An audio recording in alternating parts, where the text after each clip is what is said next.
Wake up! Wake up! No more funny business. Back to the mines. Back to the mines with you. You think we can have fun and whimsy every single day? I wish that was the case. But it's Saturday. So, no. I mean, not really. Kinda. Maybe a little bit. You know what we do here. Having fun. Yeah. Good luck with that. I mean, I think we have fun still. But we have to go back to our usual Saturday nonsense. We need to talk about the stuff. And oh my god, did the stuff happen in the past 24 hours? More than I expected. Nothing ever happens. Then everything happens at once. Huh? Wasn't that like a movie? Everything everywhere all at once, something like that? Yeah. Imagine. Stuff happening. More likely than you think. Well, I don't know about more likely. I bet it happens. So okay, somebody collapsed. I hope there's nothing too bad. So how about we get some music running? What about some Wind Waker music? That seems like a good idea. I think the OST was actually pretty good. Despite my other gripes with the game, the music was not one of them.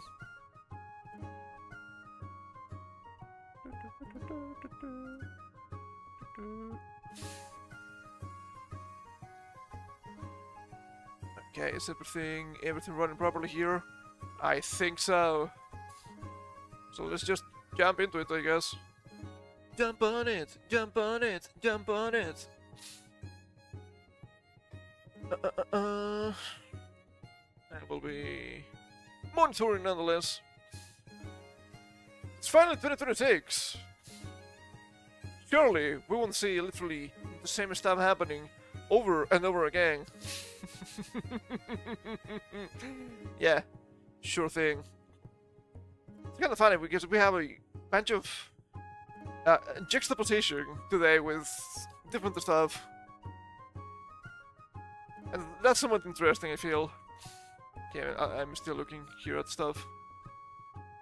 Is this actually working properly? Or is something lying here to me? I actually have no idea. I think YouTube has been more jank than usual. That's been my impression thus far. This year! All this year! This full 3 days! But it's not real surprising. After all, it's just YouTube being YouTube. Which is never good. Why does it have to be so jank? I have no idea. It makes no sense, but I guess we talked about this many times already. They just use AI for literally everything, so of course it's gonna be jank. And we have more information about that, which is something that confirms my biases. So of course it's right? I wouldn't lie to myself. I wouldn't. It doesn't make any sense. Surely. Surely. Oh boy. And God, the first article we have for today is gonna be hilarious, I bet. Surely there's not gonna be any kind of misinformation. They would never lie to me. They wouldn't. That doesn't never happen. That doesn't happen, right? Right. Sure. I think it's gonna be one of these days. Jesus Christ, I hate when this happens. YouTube, why are you so jank? Why do you have to be like this every single time? It's not every single time, but it's most times. It's so obnoxious. It's so insanely obnoxious, and it keeps happening. Please. Why must they suffer like this every single time? You're so annoying. You're insanely annoying, YouTube. You're so insanely annoying. Anyway. So, now you might be thinking, okay, what is going on here? Well, We had to talk about AI. We had to talk about... Oh, jeez, this is kind of bad. I think this is fine. I moved the screen too much last day, I guess. An AI-powered VTuber is now the most subscribed Twitch streamer in the world. Surely this will not be used as a weapon against tubers or streaming in general. Surely this is not gonna be full of misinformation. I wonder what this Callum Patterson person has to say about this. And let it be known that I do have my gripes with Neuro. I've been getting some clips recommended lately about, oh my god, it's about to reach human intelligence, actual conscience and whatnot. I don't think so. Okay, I don't think so. It's just the reflection of humanity, and you're falling for it. Sure, I can agree it's a good reflection. It doesn't mean it's actually real. Like, real humanity, I suppose. Right? And that's fine. It doesn't have to be. If anything, it shouldn't be. That's a completely different conversation, I suppose, but I don't like transhumanism. What can you say? And I do believe that the AI plays a big role in that. I was kind of checking the music because is this too loud or is this okay? I guess it's okay. Mostly okay. That should be good enough. That should be good enough. Anyway, I feel like I'm stalling a bunch here. It's not on purpose. It's not on purpose, I promise. I just want to make sure everything was working properly, which doesn't happen every single time. An AI-powered VTuber has become the most subscribed to streamer on Twitch, overtaking every human creator on the platform. Neurosama, created by Vidal, is now #1. As of January 2nd, 2026, Neurosama streaming on the Twitch channel Vidal 987. It's kind of funny, this hasn't become a meme yet. Has an estimated 162,459 active subscribers, according to Twitch Tracker. That is the highest on the site, putting the channel well ahead of second place Jinsey, who sits at 73,942 subscribers. Which is more than double, yeah? That's absolutely insane. There's an AI-powered VTuber created by Vidal, a computer programmer. According to the channel bio, the VTuber side of the project was built in C# using Unity, while all AI systems were developed in Python. I hate Python with a burning passion. It's not that good. I had to use it before. I'm like, okay, why is the syntax so trash, man? They can chat with viewers, sing, react to videos, and play games, and frequently runs near continuous 24-hour streams. Fans of the channel are often quick to point out that this is not a simple ChatGPT prompt generating Neurosama. Well, yeah, of course. Also, frequently runs near continuous 24-hour streams. I don't think that is correct. But to be fair, I do not follow Vidal, so I don't really know what's going on there. But it is my understanding, which might be flawed, once again, that you need the human to run this. You need Vidal working on this. And the guy is actually a guy, it's human, so he needs to rest. It's not like everything's just run with AI, it just works with pure magic. People would love for that to be the case. I don't think that's happening, not yet at least. So, come on, be real. If they're talking about like the subaltern stuff, there's resting breaks, right? Even though the channel is actually live, nothing new is happening. Usually see like alt vods and whatnot. Some wiki explains, slower movement, speech, and gameplay are powered by different generative AI systems to emulate the human streamer's actions and interactions with her viewers. Kinda funny, they say emulate here, which I don't think is wrong. But a lot of people get really lost in the sauce. How much you feel making on Twitch with Neurosama? Because that's always the problem, right? Oh, what about the money? At current subscription rates, the numbers are significant.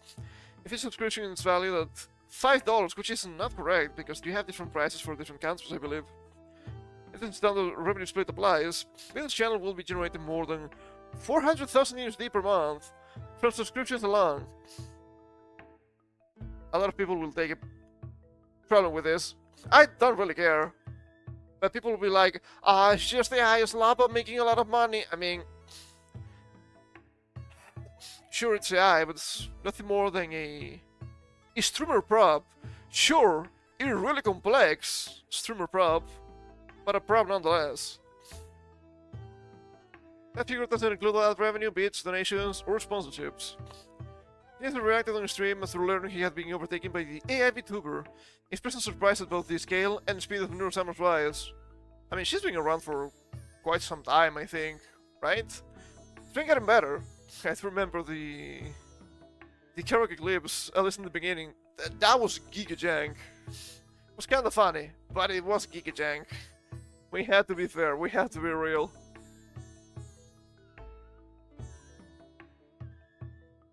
Oh, golly, yeah, it's one of those days. Well, nothing we can do about that.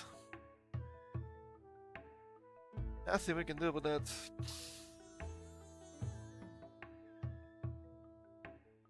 You're saying Vidal987 is not real? I never heard of that. There's the future of streaming, bro. Dude, I'm bewildered, bro. Game is game, I guess.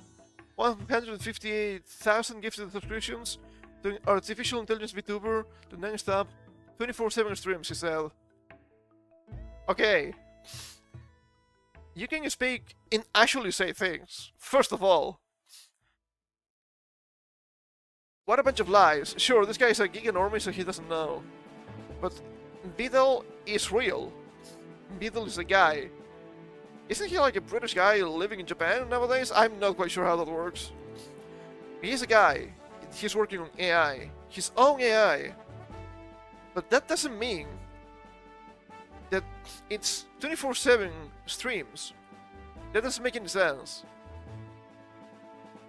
If the stream was pure AI, it wouldn't be this big. I wouldn't say it would be nothing, because I do believe that wouldn't be the case. But this guy doesn't know anything, and of course, when you're a normie and you have a huge amount of followers and a huge amount of viewers, and you don't know what you're talking about, it doesn't matter. People will take your word as a gospel, so people will believe it, which is kind of ridiculous. Also, I've seen this guy before. I just don't know the appeal. I don't get it. This episode says follows years of gradual development. DI first appeared on Twitch in 2019, a simple bot playing Osu, before being relaunched in late 2022 as a fully fledged VTuber. Since then, the channel has gone viral multiple times, including well-shared moments where the AI questioned her own purpose and existence. I mean, once again, I need to mention, yes, but I'm sure that's actually happening, but I don't believe for a single moment that's actual thought, that's actual intelligence, that's actual, dare we say, humanity. Humans question themselves, therefore, the machine does too, because it's copying the behavior. Those clips sparked large-scale discussion across social media around age-oriented personalities for social relationships and what the future of live streaming could look like. I mean, good job, Idol, I guess. Nothing wrong with that. And of course, the AI is probably going to prioritize something like this because it gets attention, it gets clicks, which is positive, right? It's a net positive. So that will be exploited. That will be desirable behavior, which is fine. I'm not saying otherwise. What I'm trying to explain is that it's not real. Okay, it's not real, and that's fine. Okay, that's okay. I don't think anybody's saying otherwise. And yet here we are. I've seen far too many clips of people being like, "Oh, the AI is becoming sentient." I don't think that's the case, man. I don't think so. You would need completely different technology for something like that to happen. Could that happen in the future? I guess? Maybe? I'm not an expert in AI. Absolutely not, but sure, it could happen in the future. Not with current AI technology. This reminds me of a... has to be pretty old, right? Movie with Robin Williams, where he was a robot that tried to become human to marry a woman. That was kind of strange. Spoiler, I suppose. Don't remember the name of the movie. And it's kind of funny because I remember they mentioned some stuff like, okay, but if everything that's going on here, the process and whatnot, everything is from the machine. You're a machine, you're not human, so it doesn't really count. And I know it's not quite the same, but within the same realm, right? Well, if it's just a trash in, trash out algorithm, which is, sure, an oversimplification what neuro is, you're not gonna get actual sentience, you're not gonna get actual intelligence. But that's by design, you're expecting the technology to do something that it's not going to. I think that's normal. Not much else we can say about this. I don't think this is a bad project or anything like that either. Now, a lot of people will be like, oh, AI hate, VTuber hate, oh, my time has come, which is obviously really stupid. But you can never win with those people. And, of course, it's really funny, too, because we have the other side of the coin for AI content. The bad side. Yeah, I would say this is the... probably the better side. Here we have, from The Guardian, more than 20% of videos shown to new YouTube users are AI slop, study finds. 20% seems kinda low, not gonna lie.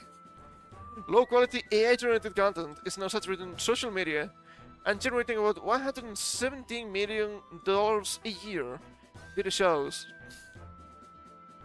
This might seem like a lot of money. I don't think this is being cost effective. I didn't say the tweet, so it's kind of a shame. But there were some people complaining about... well, maybe not complaining. Maybe complaining is not the correct word to use. But they were talking about a...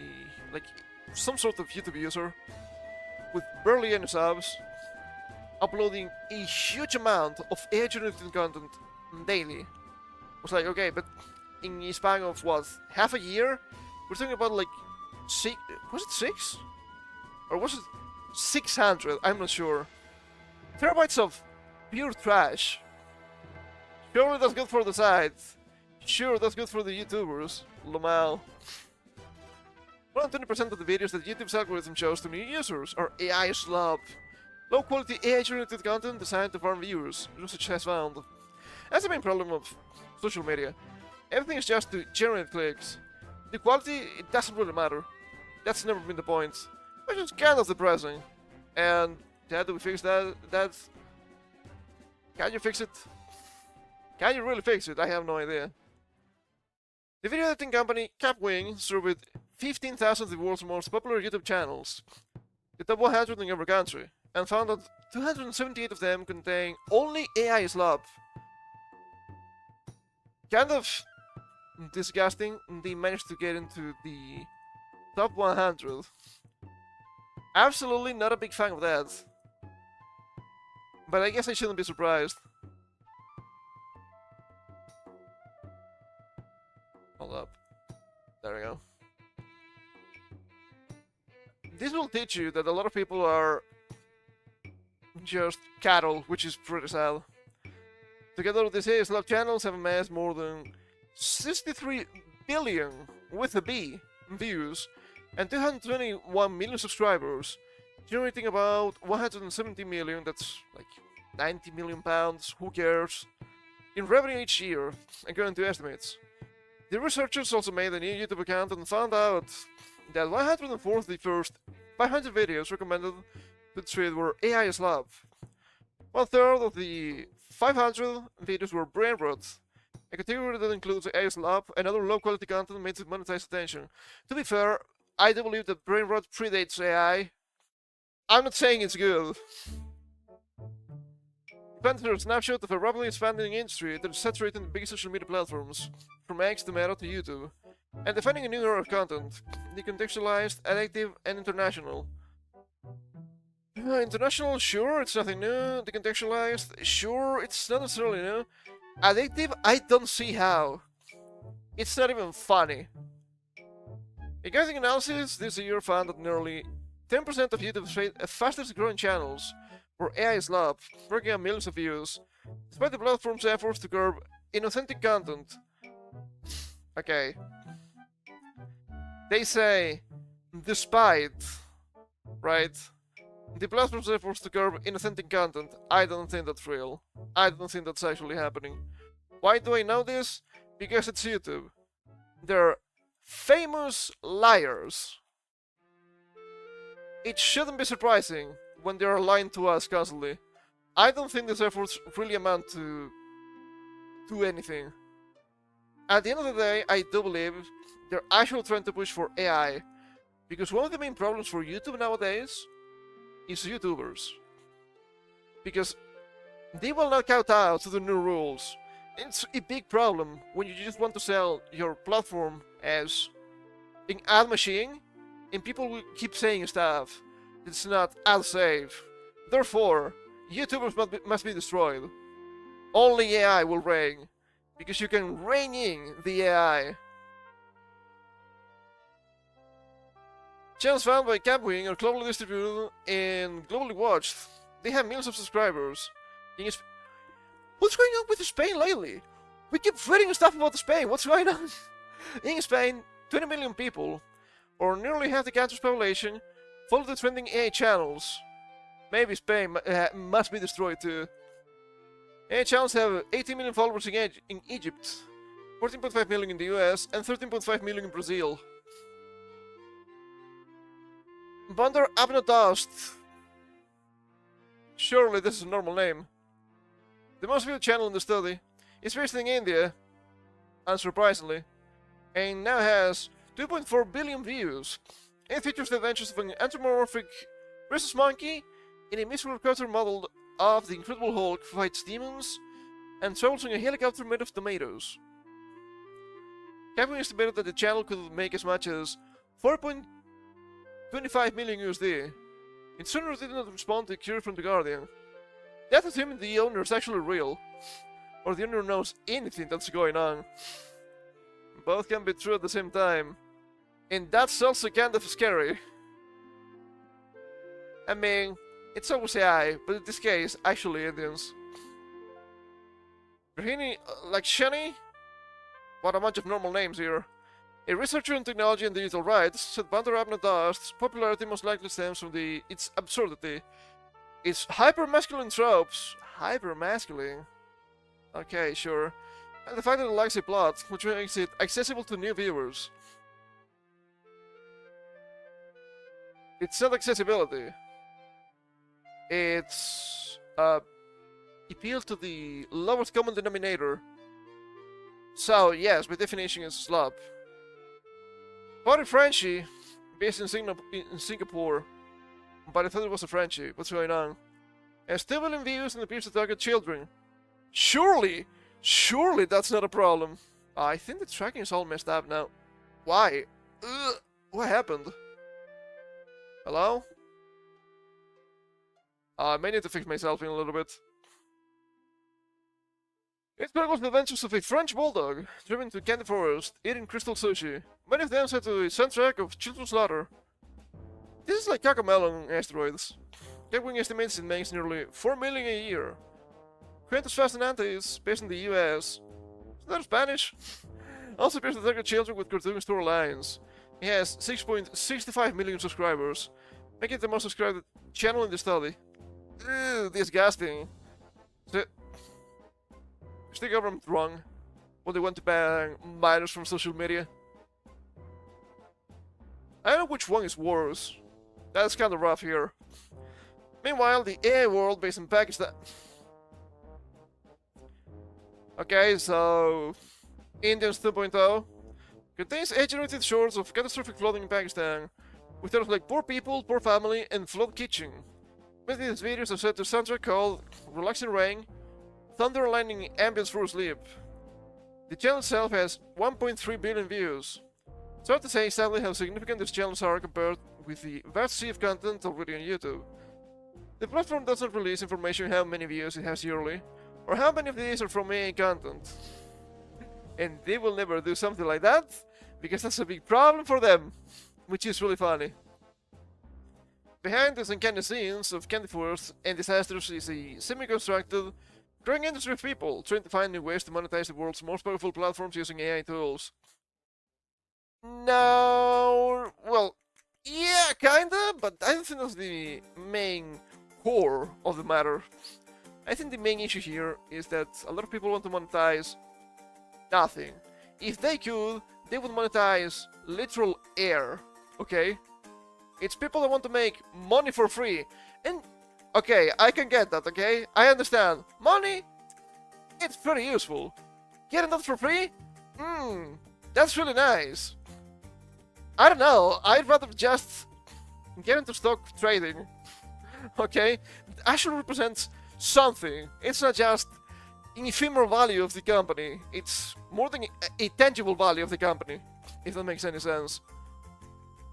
Sure, it's volatile, but it's not literal nothing masquerading as something. I don't like generative AI, even though I understand it could be potentially useful.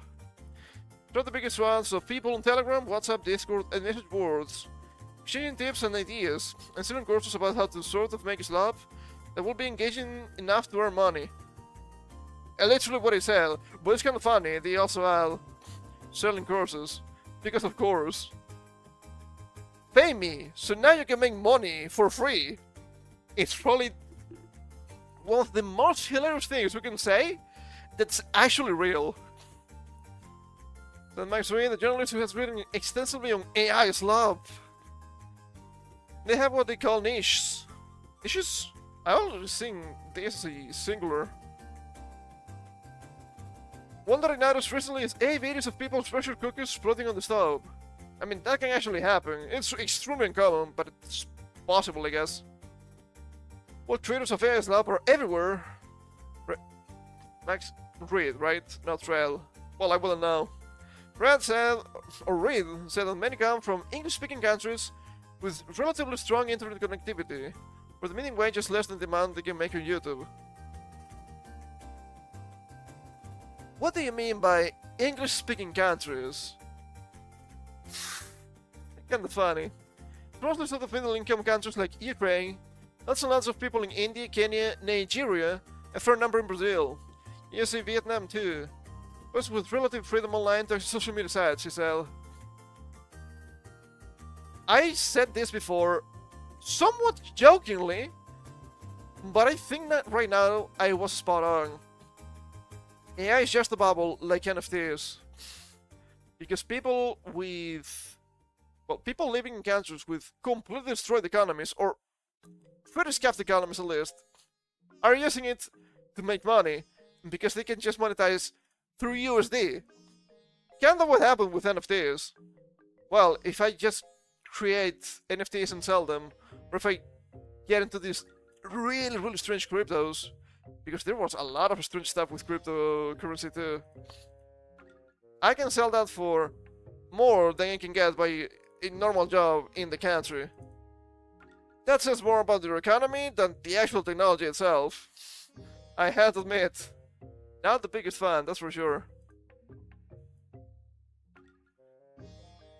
It's not always easy to be an AI slab creator. For one thing, creator programs on YouTube and Meta aren't always transparent about who they pay for content and how much, said Reed. I mean,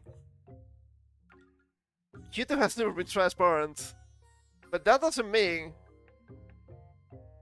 you cannot just make money with Slapper. For another, the AI Slapper ecosystem is full of scammers, people selling tips and courses on how to make viral content, often make more money than the AI Slap producers themselves. I mean, what did you expect? Right? What did you expect? Of course, they're selling you courses on how to make money for free. If it actually worked, they would be making that money for free themselves, and not telling you the secret. But at least for some, it's still living. And while new, attention-grabbing ideas such as exploding pressure cookers constantly emerge when it comes to AI's lab, human creativity matters far less, and the algorithms that distribute the content on Meta and YouTube. That's kind of the problem, right? It's just algorithmic warfare.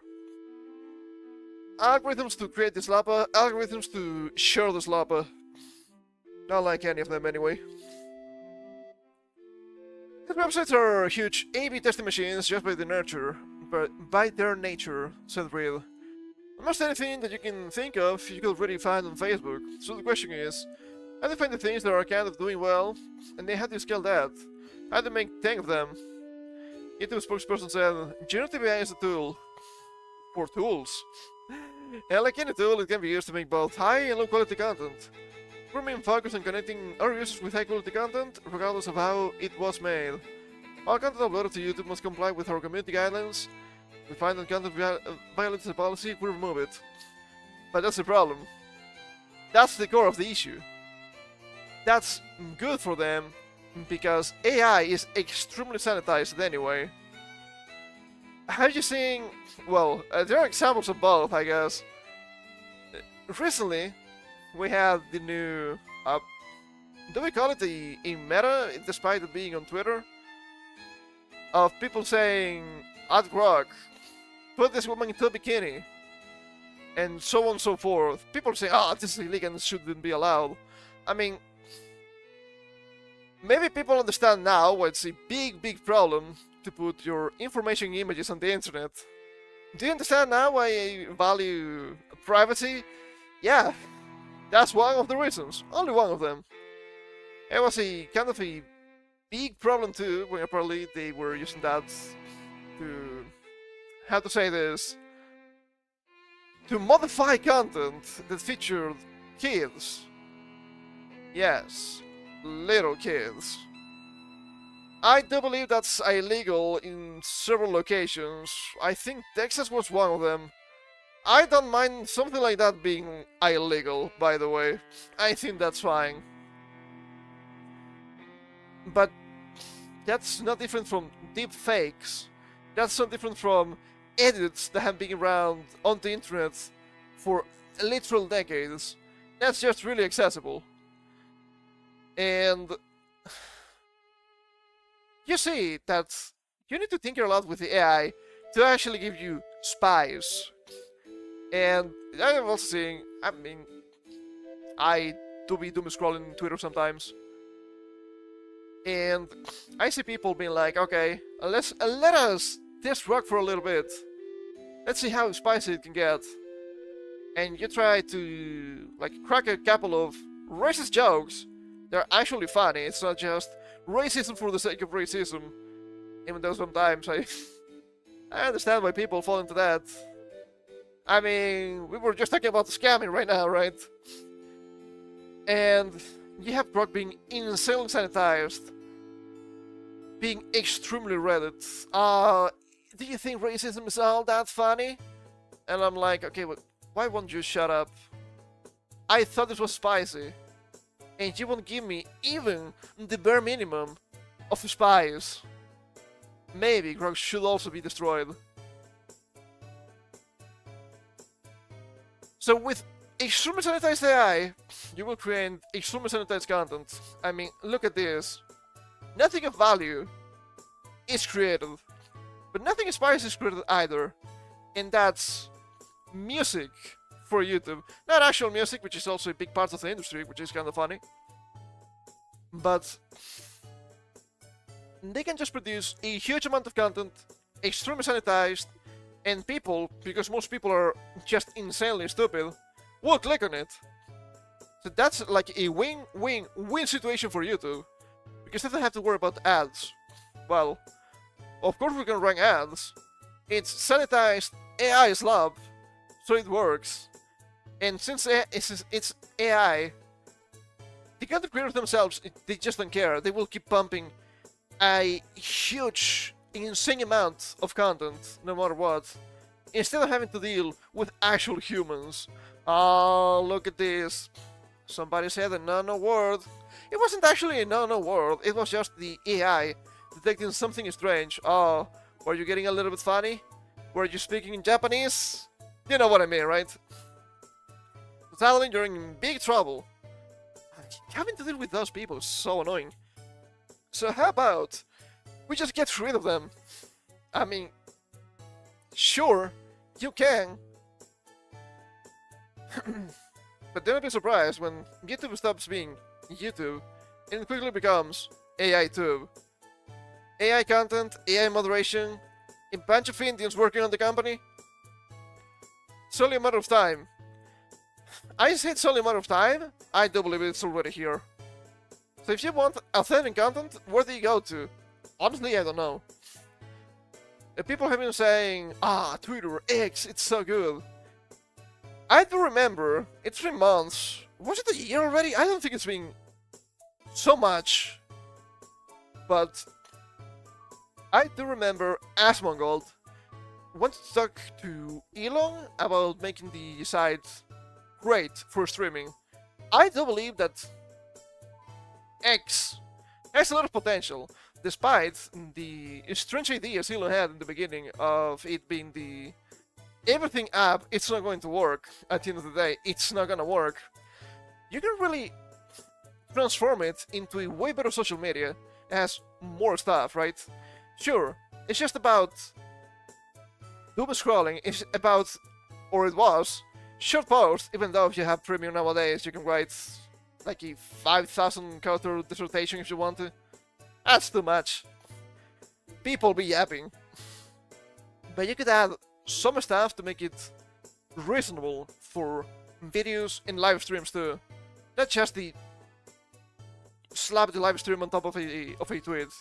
You can have proper sections for it, and it could work well. Then again, I do not think they care.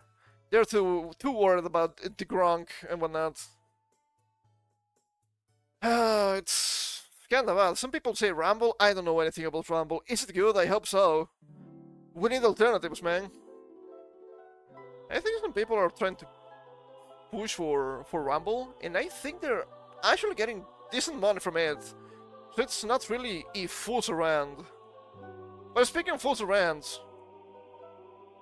GeForce RTX 5090 prices to soar to $5,000 as Nvidia and AMD prep up GPU price hikes in the first quarter of 2026. Oh boy, everything is going up. Everything keeps going up.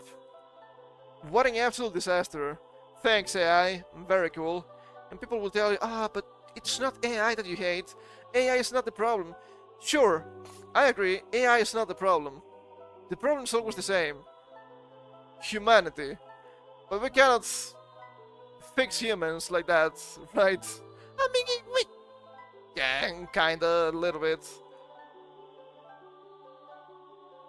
But you know what happens when you try to force change into the human psyche? It never works. Once again, it's just an appeal to the lowest denominator, which I'm not a big fan of. Nvidia and AMD are expected to raise GPU prices significantly in the coming months, as reports suggest up to 5,000 USD for the flagship 5090. The finest gaming graphics card, the GeForce RTX 5090, will become the highest priced GPU ever due to imminent price hikes from Nvidia and AMD. If you didn't upgrade your PC already, you are fucked! Congratulations!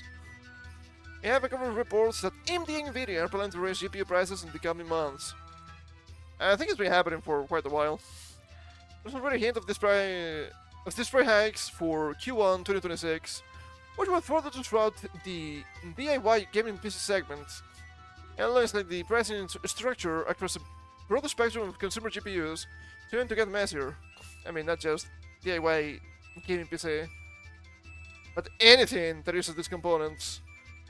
Like the GameCube, I think it's gonna be that cheap. I do believe console gaming is also gonna go up in price. It's kind of funny when this could be the final nail in the coffin of modern gaming.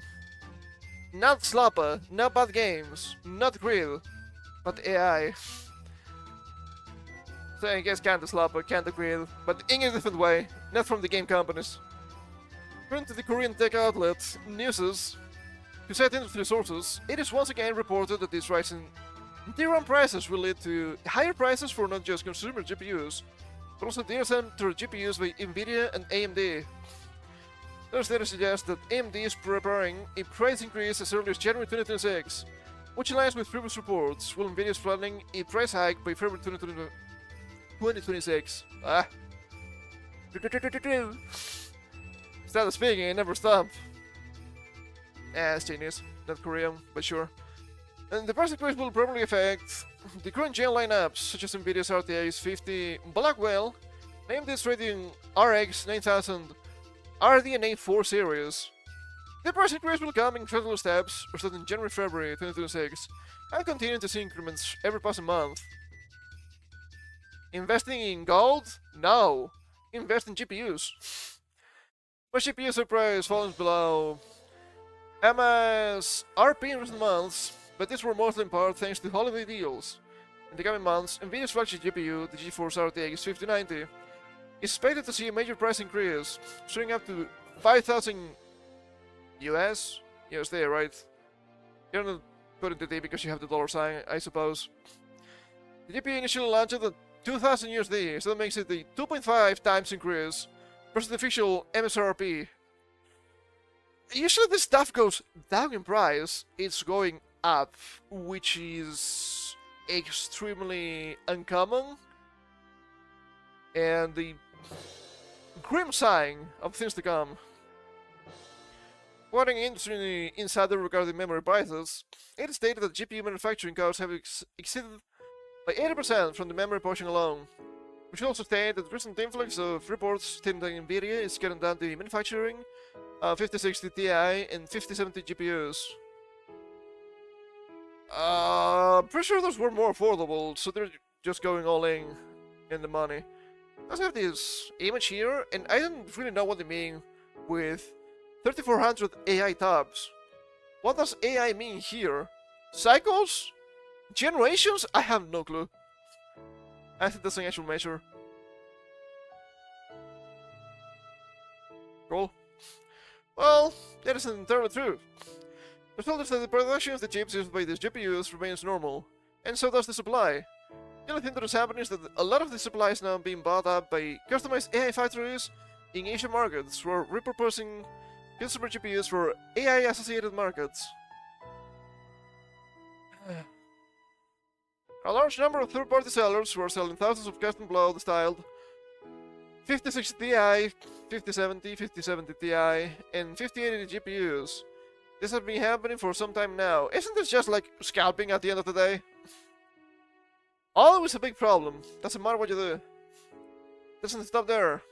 NVIDIA's RTX 4080 and 5080 GPUs have also reportedly seen double VRAM 32GB AI variants from such models to market and sell them towards AI markets. So it looks like 2026 will end up as a disappointing year for gamers and those willing to upgrade their PCs. Yeah, it's not looking good. Did you upgrade? No? I'm sorry. I haven't either. I mean, I'm okay, right? I think I'm okay. I don't think I'm gonna be playing the latest games that are releasing anyway. But that's fine, I have no interest in them.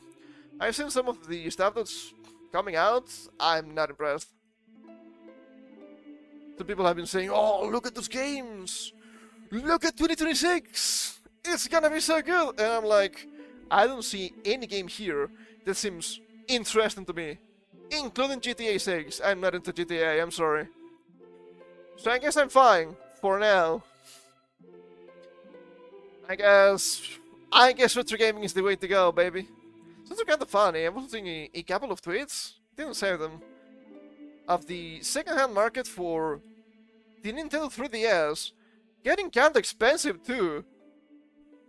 Okay, I mean, it's a good system. As some people mentioned, if that thing also had a slot for GBA, it would have been the best system from Nintendo, and I agree. Imagine being able to run GBA, DS, and 3DS. You're still missing OG Game Boy, but those are 3 insane lineups. Ah, brother, this is just flashbacks from Vietnam to me. The strange, well, not that strange, but the huge price hikes back in 2020? About 2020. With people scalping GPUs, the price hikes with NFTs and crypto mining. I do believe this is another bubble. And that's me understanding that AI actually has plausible use case, right? We're seeing AI being potentially usable, but most of AI is just trash, and they're trying to fix it by just bigger cannons instead of having better aim, which is something I just don't understand. You're not gonna fix a trash in, trash out algorithm by throwing at it more trash. You need to improve the algorithm. And we've seen a decline in AI or AI utility for quite some time already. It's nothing new. We've been mentioning, which one was it? It was ChatGPT, I think. It's been getting worse and worse. Because at some point, the AI generated content gets into the datasets. So now, you're training the AI with bad data. It's hilarious. That happened. I don't know if that's still happening, but that was a thing that happened for sure. Man. And probably the worst sellers of AI are the AI bros on social media. Wow! Look at this animation! It's so good! It's gonna be the future! And you watch the animation and you're like, wow, this is worthless. As usual, just a couple of flashy lights and bright colors, and that's it. When the animations themselves are just full-on non sequitur, it makes no sense. When they tell you, wow, this is the future of gaming, and I'm like, but nothing is happening, nothing is going on, nothing makes sense in what you're telling me. I hate the people that equate good games with good graphics. Now it's not. And that's one of the main problems we have in gaming nowadays. But the graphics, it's photorealistic! What about the gameplay though? Is it fun? No. Oh, as suspected. Disgusting. Disgusting, I tell you. I think I need to fix my tracking. Hold up. It's bugging me, okay? It's bugging me a little bit. Boy. I'd rather play like 16-bit games. They're actually good, okay? I do have fun with those. Because you don't need extreme graphics to have good games.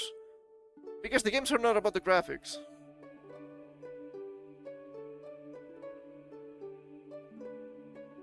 The games are about the gameplay. If the game is pretty, sure, that can be a positive, but the game cannot be just pretty. You need to have substance. I've been saying this for quite some time already, right? Aesthetics, sure, it's fine. You need substance still. And it's not the only thing that's been happening with AI, apparently. Corsair has cancelled everyone's order from yesterday, 48 gigabyte DDR5. Which, I mean, 48 gigabyte for 240 USD. With current price, it's actually not that bad.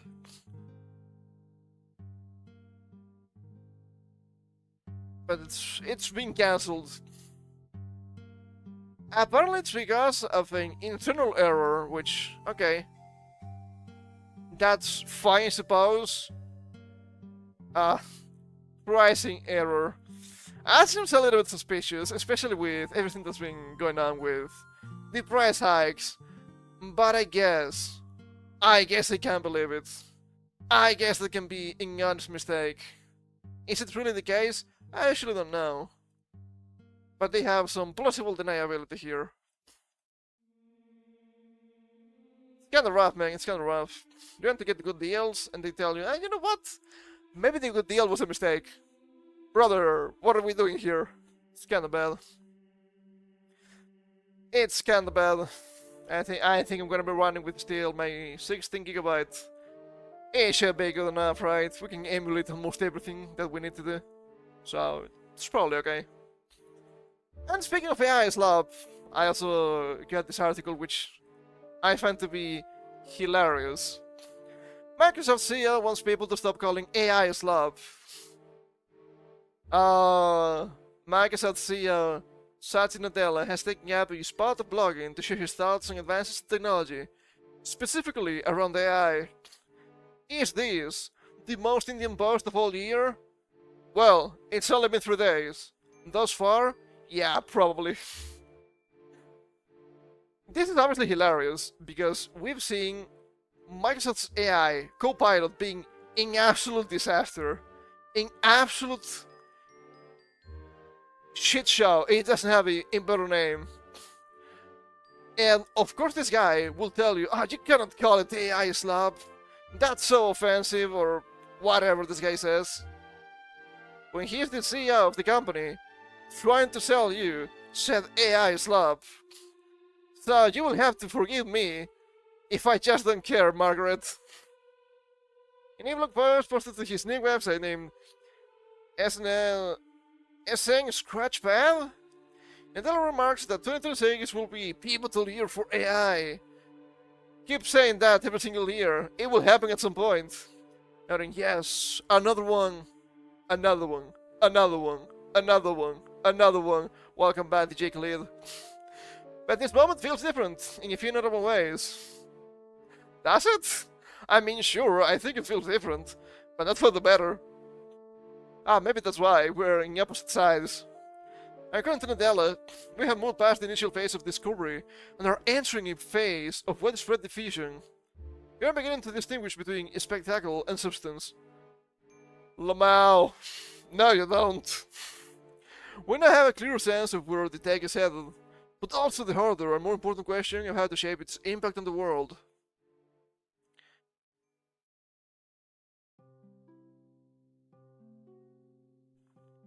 I'm trying to sell you the product. After all, you're still in the opening minds of a marathon, which remains unpredictable. Amidst this model overhang where capability is outpacing our current ability to use it to have real-world impact. This is some of what we still need to get right, he continued. In point 1, Nadella states that we need to get beyond the arguments of Islam versus sophistication and develop a new equilibrium in terms of our theory of the mind that accounts for humans being equipped with these new cognitive amplifier tools as relate to each other. You're getting way ahead of yourself, my guy.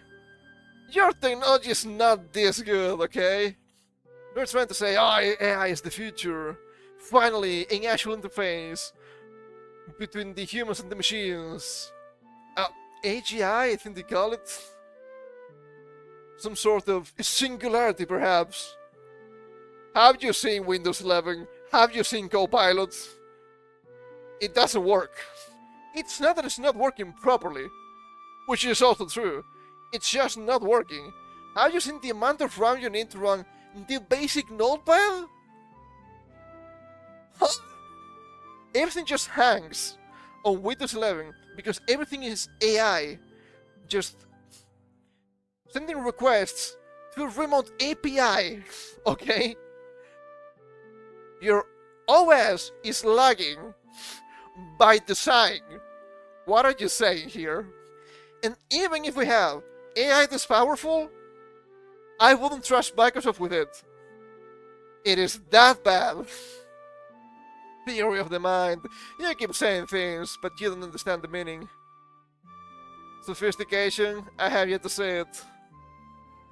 Hitler continues to say that we need to make deliberate choices on how we diffuse this technology in the world is a solution to the challenges of people and planet. Okay, first you need to tell me how this technology is gonna act as a solution to the challenges. Because if anything that I've seen is actually true, and I'm rarely wrong, sadly. This technology is one of the main challenges for people, not in a good way. Not because it's new technology and it's hard to grasp. No, it's because people are stupid and are falling for it. For it to have societal permission. Societal permission? What a strange term to use. It must have real world eval impact. Is this gonna be the third impact?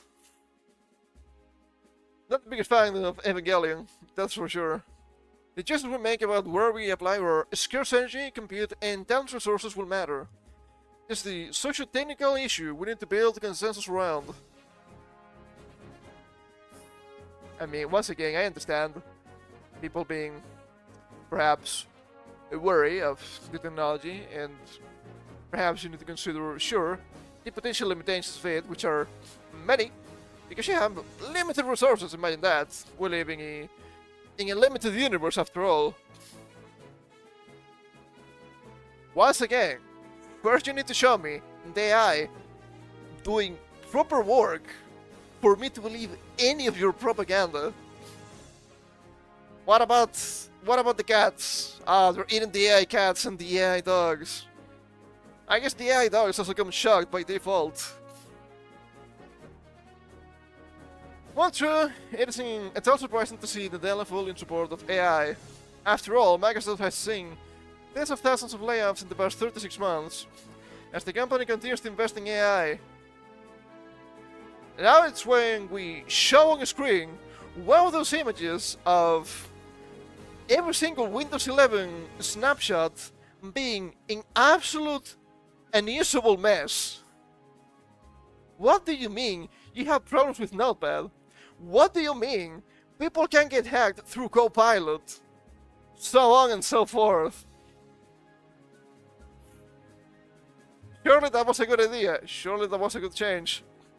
Even now it's almost impossible to use any of Microsoft's ecosystem without having some sort of AI use, with Microsoft Copilot being at the forefront of the company's drive. Certainly looking like 2026 will be another year focused on AI, with the new issues coming to the forefront, including an unprecedented rise in RAM prices, and other hardware including GPUs, which we just read. It poses the question to what extent will AI be pushed, and the price that will... Quite literally, I think this is a typo. Whiter? I don't think that's a word. I had to pay. What are your thoughts on AI? Well, you already know. Do you have comments here? In other news, Crop Drug Overlord wants people to stop calling cocaine a drug. Yeah, good comparison. Instead, he wants you to use it, become dependent, and see your life crumble because of it. He and his bros will be richer for it. Yeah, completely agree. It's slob. AI will never be anything but a slob. Never end about that. Once again, I do believe that AI has potential, but of course, technology and anything that comes from science, at the end of the day, will be used for the worst possible outcomes possible too. There's nothing wrong with AI if you hate it, stop playing games. Most single games will use it, even music and shows, and movies use it. I want to be cut now and trouble technology then. You know this is not AI generated, because there's no punctuation, so maybe AI is not that wrong. Also, you keep saying, soon all games will use it. How so? That's always been the question. Not just blind AI hatred. The French game, the French RPG, they use the AI, therefore everything is slop. It was just a placeholder that shouldn't have made it to the end game anyway. The full release, I mean. Nuance in 2026 in my internet, full of slop? Impossible.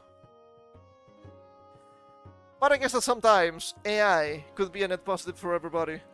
A short clip. I hope I don't get slapped by the powers that be. That'll be quite disappointing, but you know how copyright works, right? I have a short clip here. You know what's coming. It's time to talk about localization. Oh boy. Another one.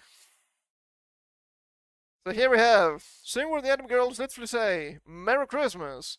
The localist still writes out, Happy Holidays. We literally do not hate localists enough, and of course we have this absolute clown here. Getting in, this is from Uma Musume, if I'm not mistaken. It says, Kurisumasu Party. Christmas party. It's katakana. It's literally written in English, by the way. And they say,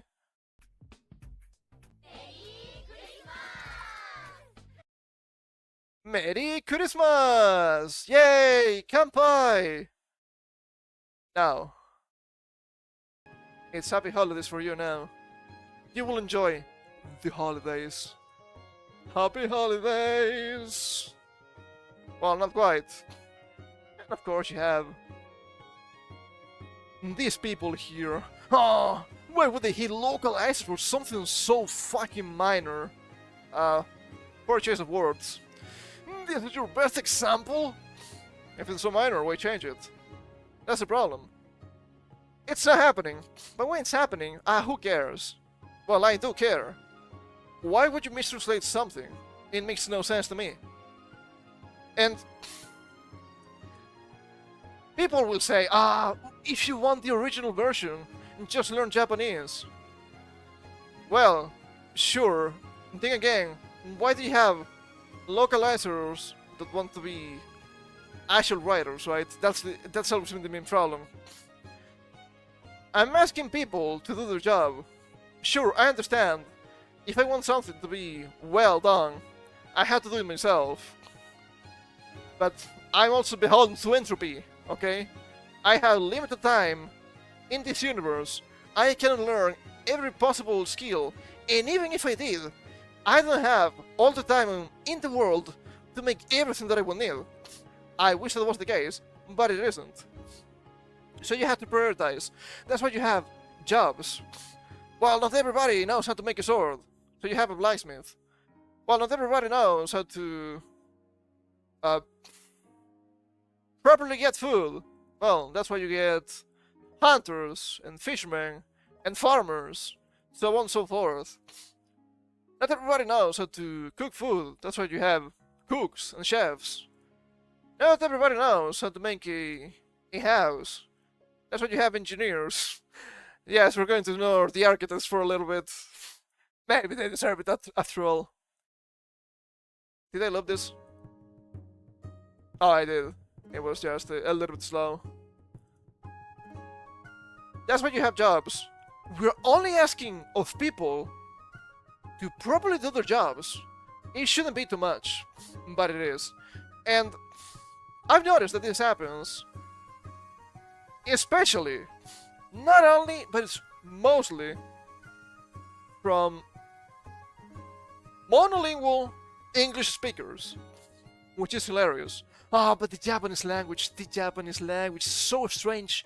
It's so different. Sure, English and Japanese are quite different from each other. But you have to understand that the purpose of a language is to convey ideas.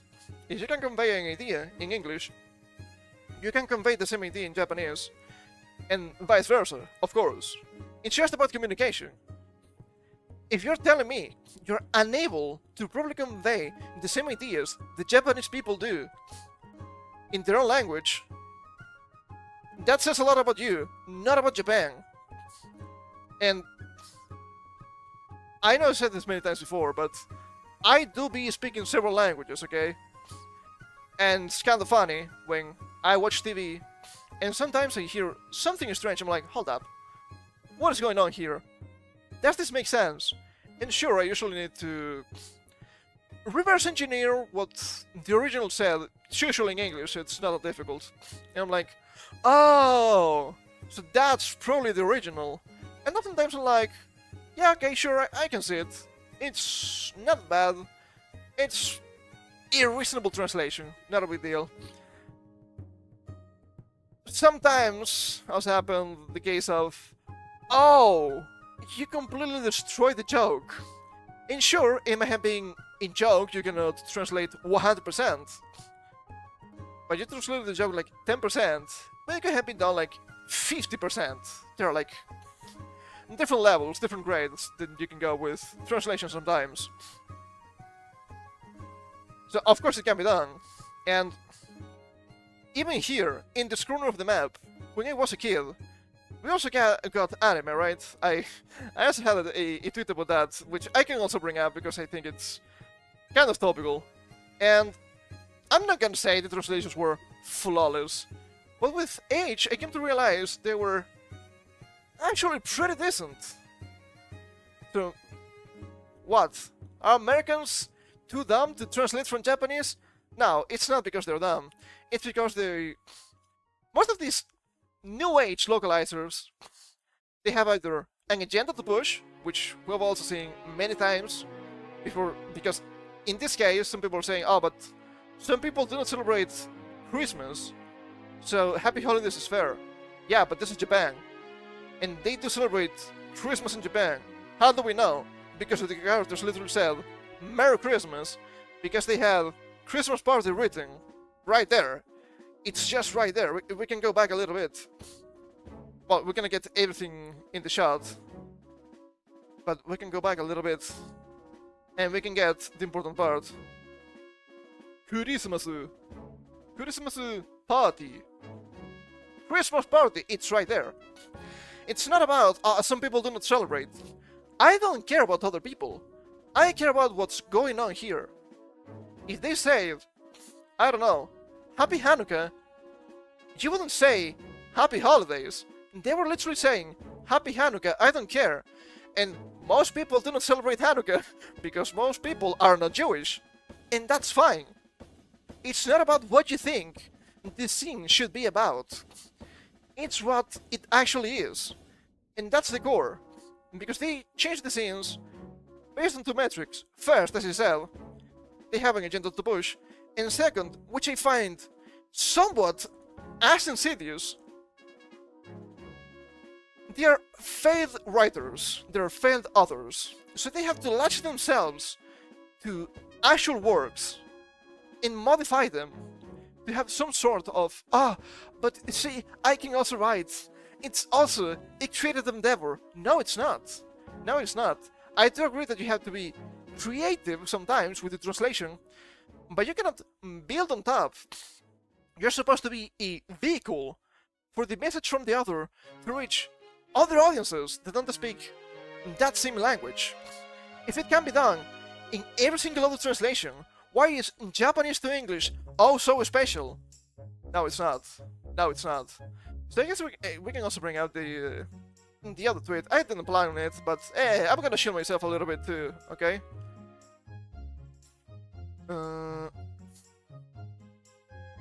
There we go. Which is kind of the same issue. Is this it? It is. So we had this guy here, Neil Broadley, apparently Saga localization director. Oh boy. Prepare the spices. The onigiri slash jelly donut example from Pokemon fascinates me, because I get why the choice was made, even if I wouldn't have made it myself. A 6-year-old American child in 1997 would find the rice bowl infinitely weirder than one in 2025. That is insane. That is something extremely insane to say, because you're completely ignoring what's happening on the screen. You might not know this, but I think it's pretty obvious if you think about it for more than 5 seconds. The main sense we humans have, and other humanoids, is sight. We can see what's going on. Show, don't tell, I suppose. So, I have my own thought about this, right? I grew up watching the likes of Doraemon and Crayon Shin-chan. Rice balls, dorayaki, mochi, or even takoyaki were not difficult to grasp, even if you didn't fully understand the ingredients. I mean, to this day, I'm still not sure what the butter for takoyaki is actually made of, and that's okay. I understand it's butter, and it's okay. When I was a kid, I thought that dorayaki were filled with chocolate. It's not. It's actually red being paste. I don't think I've ever tried dorayaki, even to this day. I wouldn't mind it. Kids are smarter than you think, especially when they have contextual and visual information. And if you bring up the classic jelly donut scene, you see it's a rice ball, it's an onigiri. It's not difficult to understand. It's rice ball. You don't need to say onigiri, it's fine. You can just say rice ball. And you'll be like, okay, it's a ball made of rice. I know what a ball is. I know what rice is. Not a difficult concept to understand. It makes sense. How do they prepare the rice for it to stick together? That's a different thing, but you understand. It's food. It's rice. Even as a kid, in the West, you probably had rice once or twice in your lifetime. It's not that uncommon. Once again, it's not so difficult to translate things properly. But they will tell you, it's not important. Who cares? It's something minor. Well, no, it's not. No, it really isn't. Because you're completely ignoring what the other is trying to convey. And as a closing note here, I want to add something that has been living rent-free in my mind for a little bit. Because it kinda has to do with this, to some extent, and how things have changed in the past 20 years. I'm so old. A movie that I quite enjoy is the Mummy with Brendan Fraser.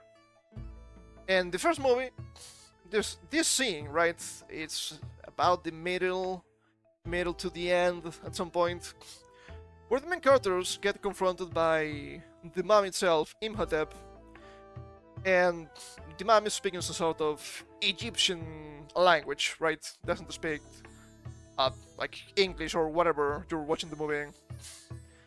So it has a translator, a guy called Benny, just nothing more than a scoundrel, right? And there's this point where the main characters are being confronted by these guys and a throng of thralls. I almost said that backwards. And the mummy says something, and Benny translates something like, "Come with me, and we'll be together forever." And Eve, one of the main characters, a scholar, corrects him, saying, "Together for all eternity." That scene is not meant to showcase, she's so nasty and she's so annoying, she's always nagging and complaining. No, that's to show you the difference between a scoundrel and an actual scholar, even when the situation is so dire. She's one-upping this scoundrel by telling him, "You're trash at this, and I'm better than you, because you're not translating properly, because translation is something important. After all, if you're translating texts from, in this case, ancient Egypt, it needs to be the closest possible to the original, because you cannot allow any meaning to disappear." But then again, I suppose that's the difference between translation and modern day localization. If AI brings everything, maybe translations will be good at some point. They have made it well, so now they get to lay on it.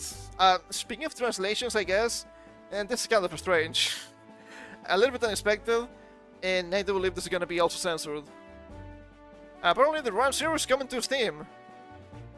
These games are really spicy, so this being Steam and this being Japanese games, yeah, I mean, I do believe these are Japanese games, right? Never played them actually.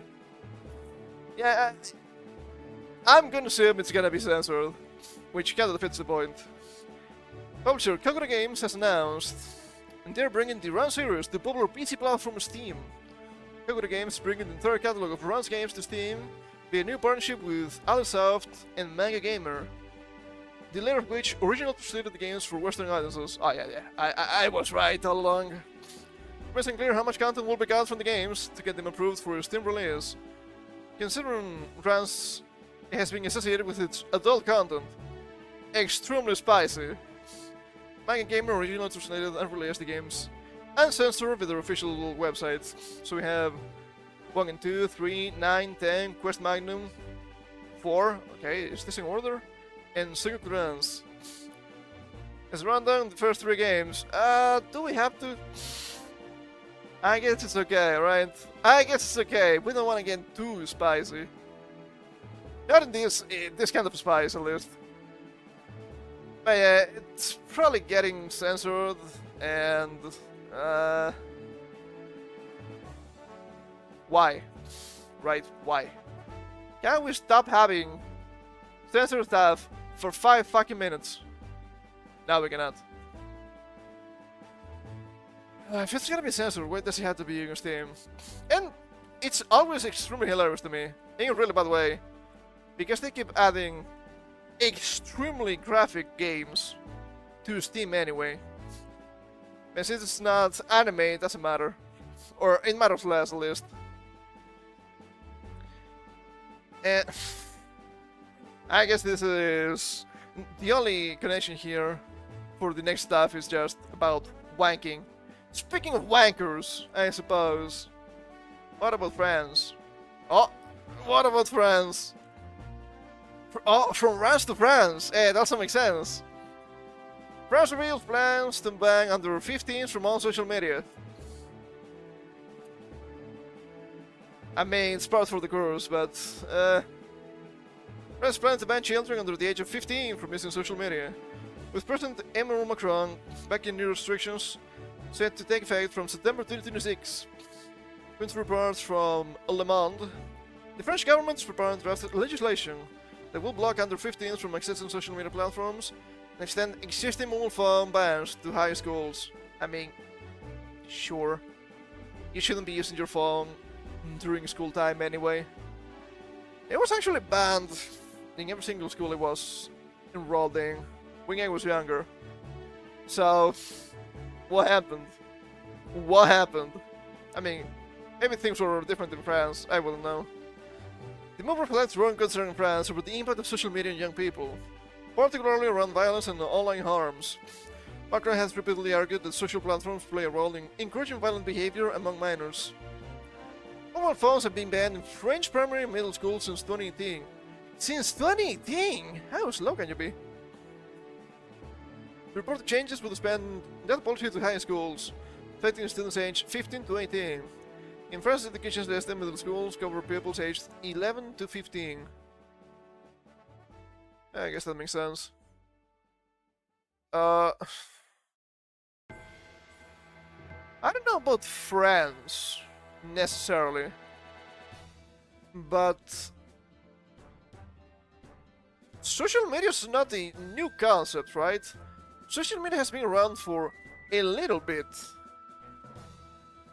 So, when you say you want to ban social media, nowadays, to me it feels extremely performative.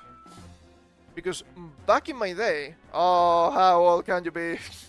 Back in my day, only younger people were using social media.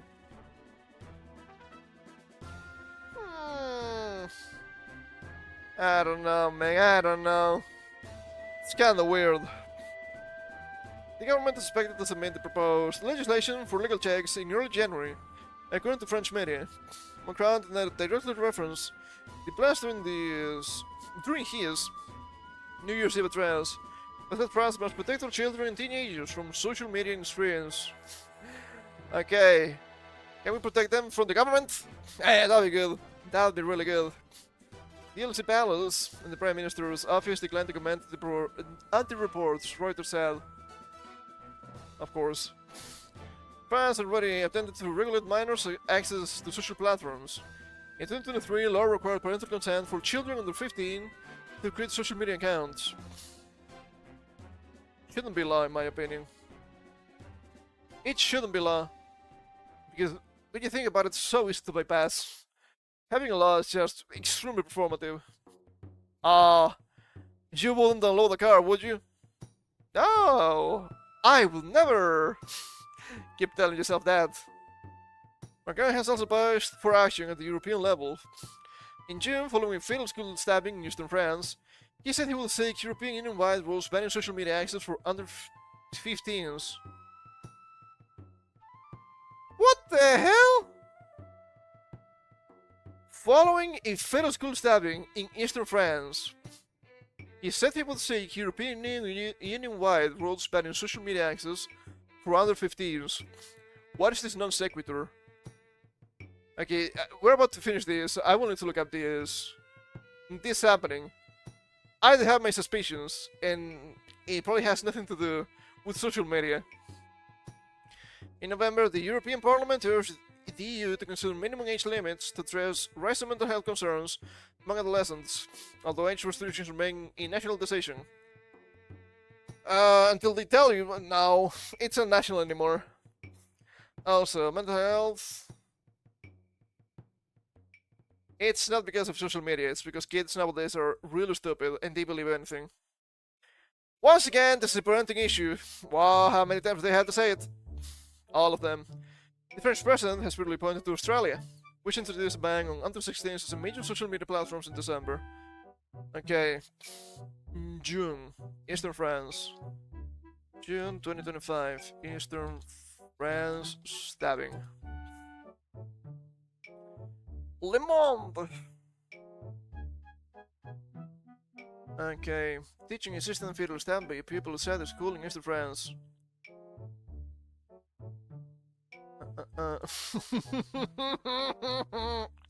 Okay, alright. That's kinda funny. That's kinda funny. I'm bringing it up. Not pre-read, I promise. Not pre-read. But I think it's gonna be the usual. Oh boy, how did I know? Well, how did I know?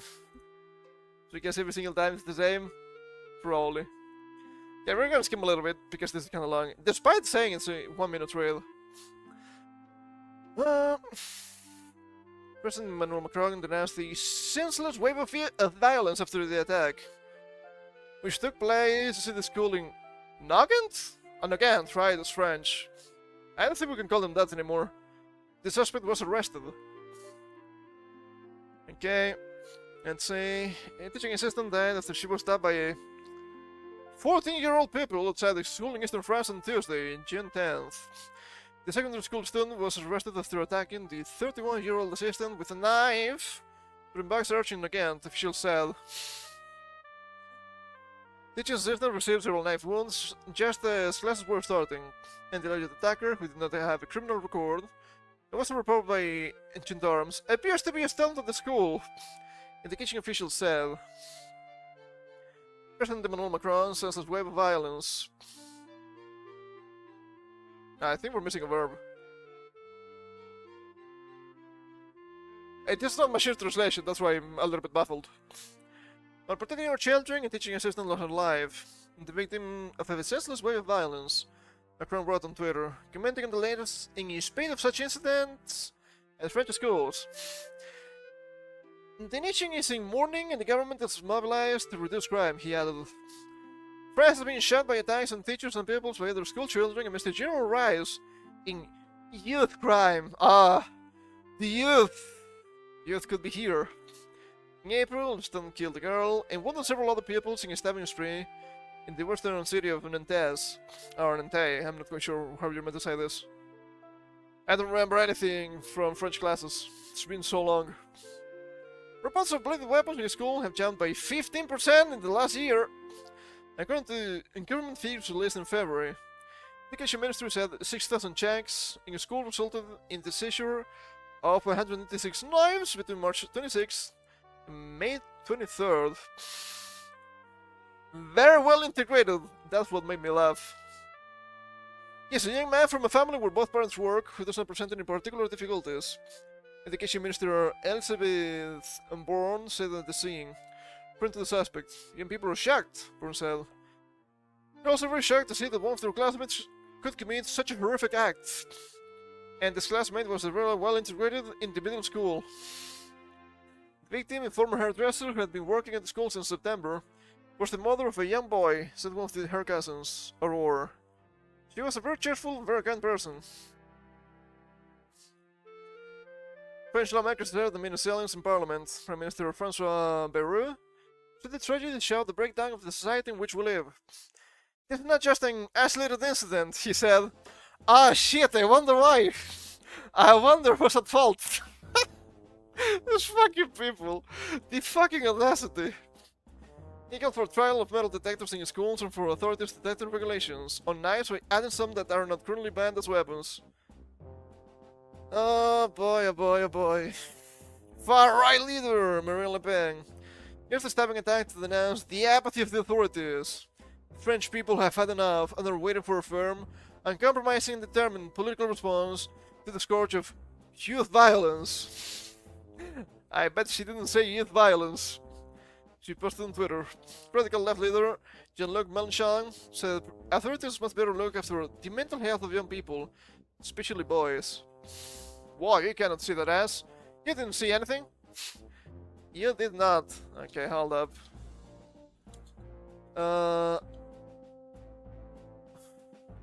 The fact that they didn't mention even the name, find it really strange. French schoolboy from the BBC, from Al Jazeera. I don't think Al Jazeera will lie to me. Okay, I'm gonna skim a little bit here. Let's see if they mention anything.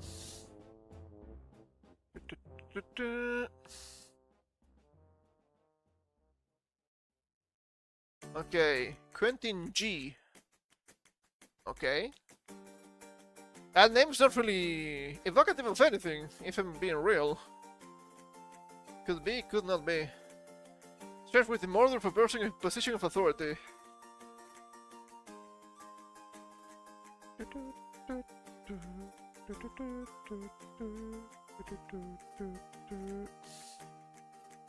No regrets. Okay.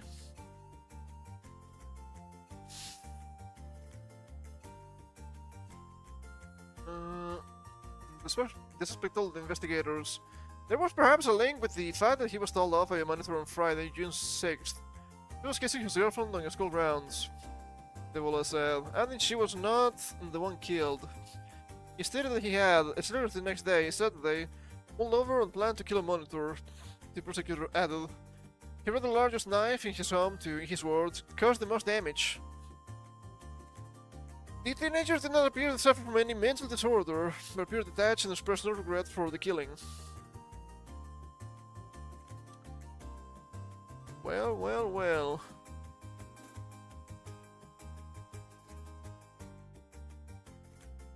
Are they gonna have the... Just make a minor understand not having the damage.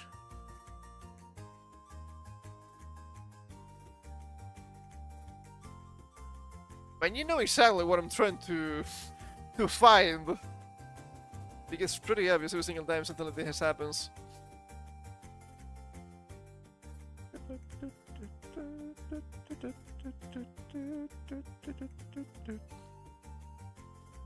Wait, hold up.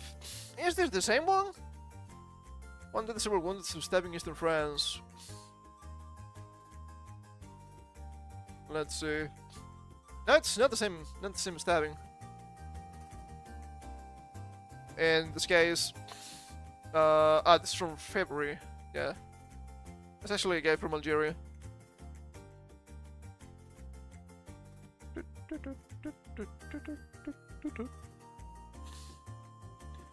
Brian's knife attacker didn't have truest motive. It doesn't matter, man. It's not about that. It's about preventive measures. I don't think I'm gonna find anything here. I might need to ask Kronk. Pull the lever, Kronk!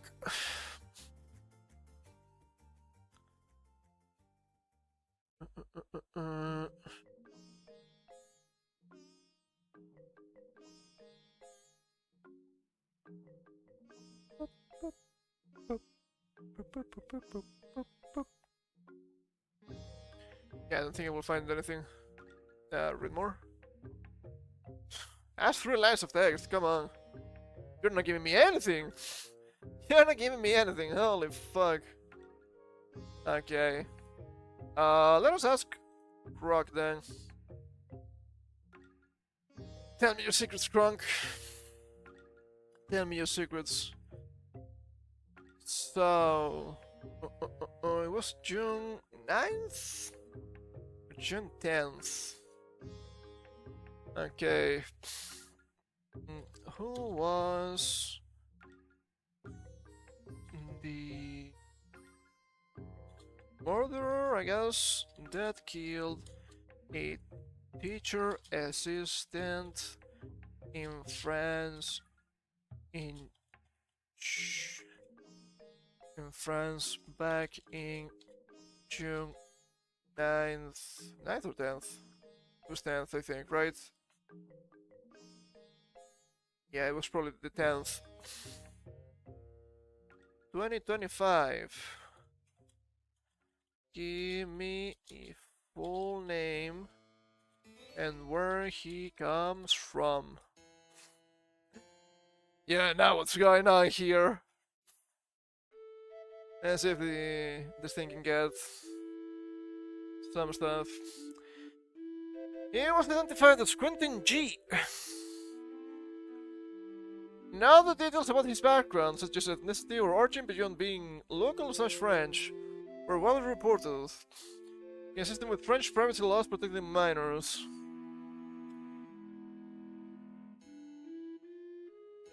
I can't understand protecting minors. This is really suspicious nonetheless. It's always the same. You know how they work. So I guess we don't know.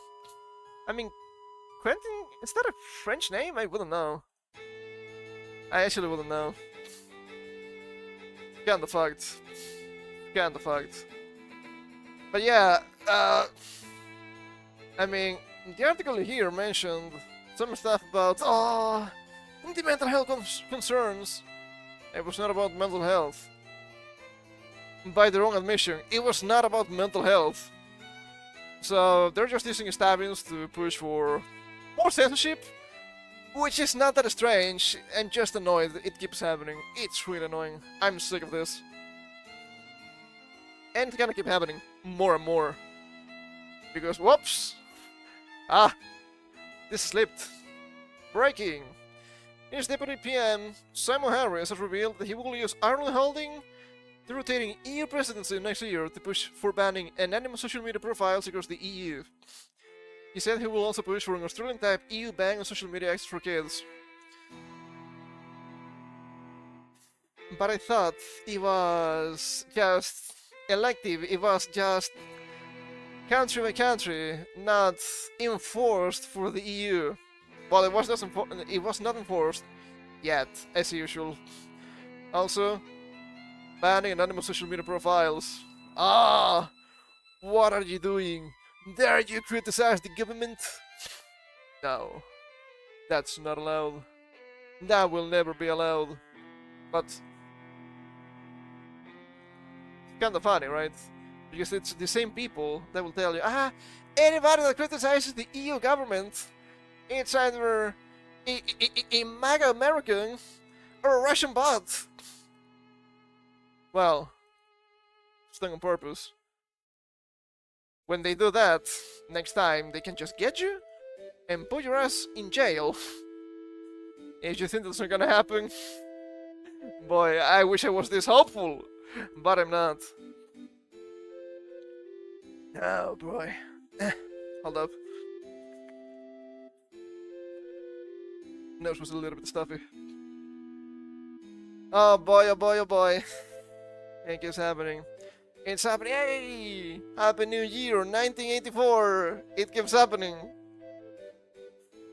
The EU will destroy Ireland from the inside out. The people of Ireland must remove the EU before it's too late. Yeah, but Ireland is kinda cocked nowadays too, so I'm not really surprised. Just disappointed. Speaking of people that are probably getting their ass in jail, speaking of current events, Trump says Venezuela's Maduro, captured after strikes. Huh? This happened in the span of, what, 2 hours? That's crazy. The US attacked Venezuela and deposed its lone-serving president, Nicolas Maduro, in an overnight operation on Saturday. President Donald Trump said, in Washington's most direct intervention in Latin America since the 1989 invasion of Panama. This was one of the most stunning, effective, and powerful displays of American might and competence in American history, Trump said at a press conference at his Mar-a-Lago resort in Florida, where he was flanked by senior officials, including Secretary of Defense Pete Hegseth and Secretary of State Marco Rubio. Trump said Maduro was in custody and that the American officials would take control of Venezuela. Maybe you shouldn't say that. Maybe you shouldn't say that. That sounds really wrong, right?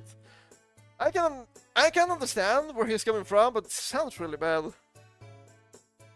We're going to run the country until such time as we can do a safe, proper, and judicious transition, he said. We can take a chance that someone else takes over Venezuela who doesn't have the interests of Venezuelans in mind. I've seen a lot of bitching and moaning about this. Oh my god, so many Americans are gonna lose their lives in a war against Venezuela. What war? No, really, I mean, I'm kinda asking. What war? They got fucked in 2 hours. No war's happening. And sure, if innocent people got caught in the crossfire, I do feel for them. That should not happen. But at the same time, when they're going against drug dealers and commies, it's not really having me to really defend them. What can you say? It's a little bit of shut and fight, I suppose. Blame me if you must. I don't really care anymore. But I do believe this could be net positive, despite people saying, ah, this is imperialistic and illegal. And you have countries like Russia saying something like, look, maybe you shouldn't be saying that, okay? Given current events is still unfolding. And I'd understand more than the average person why the Ukraine/Russian conflict is going on, right? I know the causes. And I can agree that's somewhat justified to some extent. A lot of people forget the Ukrainian 2014 coup d'etat. I remember that. It's been a while, but I do remember. I do remember the many treaties they had between Russia, the US, or NATO, I suppose, and Ukraine. But they keep encroaching. I'm not justifying it, okay? I'm not justifying it. But I understand where things come from, which is not the same. But you maybe you shouldn't be saying something like that. Okay? It makes you look a little bit like a fucking hypocrite. Potential power vacuum. A lot of people apparently are celebrating in Venezuela, so... Hey. If it's a net positive... It's unclear how Trump plans to oversee Venezuela, despite this dramatic overnight operation that knocked out electricity in part of Caracas, and captured Maduro in or near one of his safe passes. US forces have no control over the country itself, and Maduro's government appears to still be in charge. I mean, it's been what, 6 hours? More than that, I guess, but still. It's not being a full day. That's normal. The removal of Maduro, who led Venezuela with a heavy hand for more than 12 years already. Jesus Christ. What a disaster. Potentially opens the power vacuum in the Latin American country. Venezuelan Vice President Delcy Rodriguez, Maduro's presumptive successor, is in Russia. How curious. Sources familiar with her movement said, it's still confusing about who is next in line to govern the South American country. Russia's foreign ministry said the report that Rodriguez is in Russia was fake. I mean, who knows? It's just information warfare at this point. A serious destabilization in the nation of 28 million people threatens to hand Trump the type of quagmire that has marked the US foreign policy for much of the 21st century, including the invasions of Afghanistan and Iraq, which were also premised on regime change. Yeah, but the people in Afghanistan and Iraq are quite different from Venezuelans, culture-wise. Also, Afghanistan was in retaliation for 9/11. We all know that. I'm saying it's not the same. I'm saying it's just not the same. The US has not made such a direct intervention in its backyard region since the invasion of Panama 30 years ago to the post-Maduro leader Manuel Noriega over allegations that he led a truck-running operation. Holy shit, nothing has changed! The United States has leveled similar charges against Maduro, accusing him of running a narco state and rigging the 2024 election. The American election? Or the Venezuelan election? If it's Venezuela, they have been rigging the election from the start.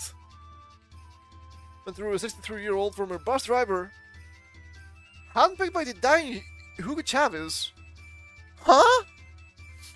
The succeeded him in 2013 has denied those claims and said Washington was intent on taking control of his nation's oil reserves, the largest in the world. I mean, sure, I understand there might be other motivation for the US to get into the country. That makes sense, okay? That makes sense. But at the same time, of course, he's gonna say this no matter what, because they're ideological opposites anyway. Venezuelan officials decry US action. The streets of Venezuela appear calm as the sun rose. Soldiers patrols and boats and some small pro-Maduro crowds began gathering in Caracas. Others, however, expressed relief. I'm happy. I thought for a moment that it was happening because it's like a movie, said merchant Carolina Pimentel, 37, in the city of Maracay. It's so calm now, but I feel like at any moment everyone will be out celebrating. I mean, even if you want to celebrate, people are gonna be really cautious for obvious reasons. Venezuelan officials condemned Saturday's intervention. The unity of the people will find the strength to resist and to triumph. Defense Minister Vladimir Petrino sending a video message. Vladimir? What a strange name for a defense minister in Venezuela, of all places. Although Latin American government supposed Maduro and say he stole the 2024 vote, direct US action revives painful memories of past interventions and is generally strongly opposed by governments and populations in the region. Yeah, I understand why. It's kind of a between a rock and a hard place, I guess. It's not a fun situation to be in, no matter your position. I get it. But if it can be a net positive, remains to be seen, to be fair.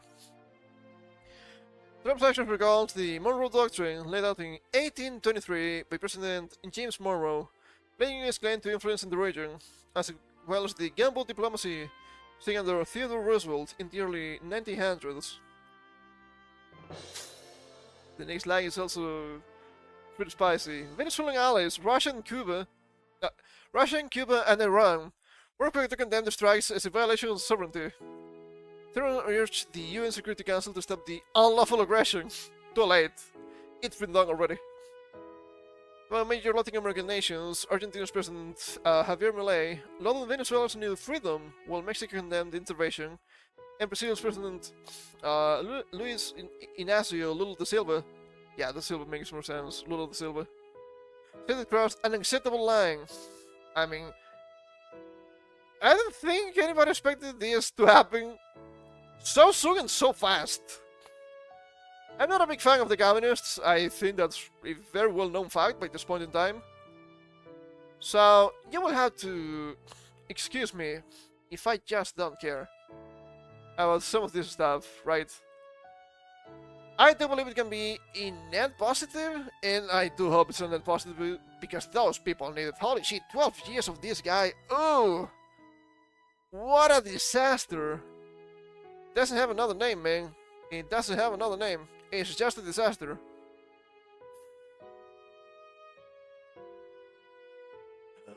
Maybe things can be better for them now. I would hope so. They deserve it.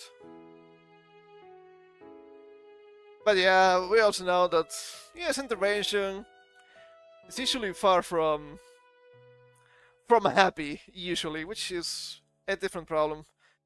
And some of the problems, but if the bitching always comes from the same people, I'm gonna disregard it a little bit.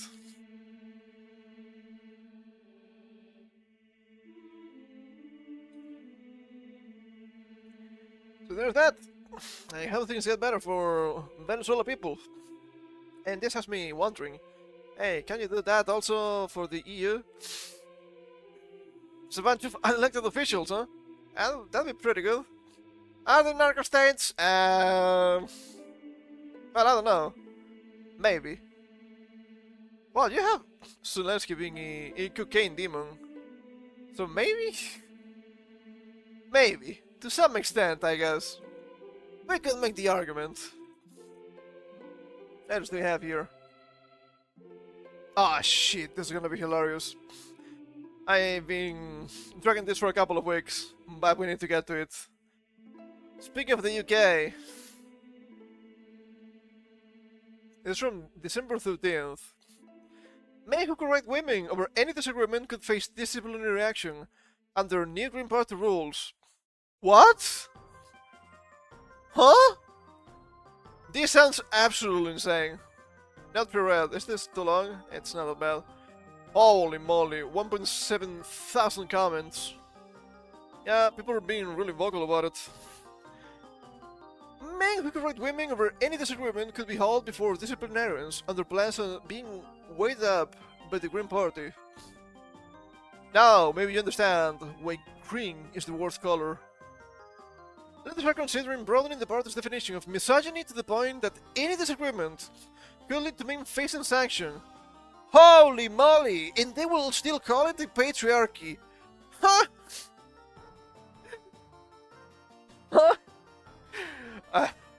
Are we sure this is not the new year 1984? The proposal set out in a linked 53-page dossier on legal and reputational risk prepared by its own lawyers.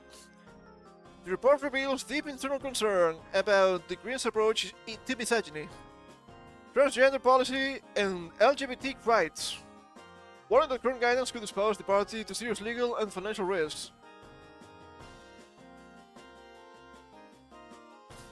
Okay, sure. It says the Green Party Council was very close to adopting a document titled Guidance on Identifying Misogyny and Sexism as part of its ethics framework.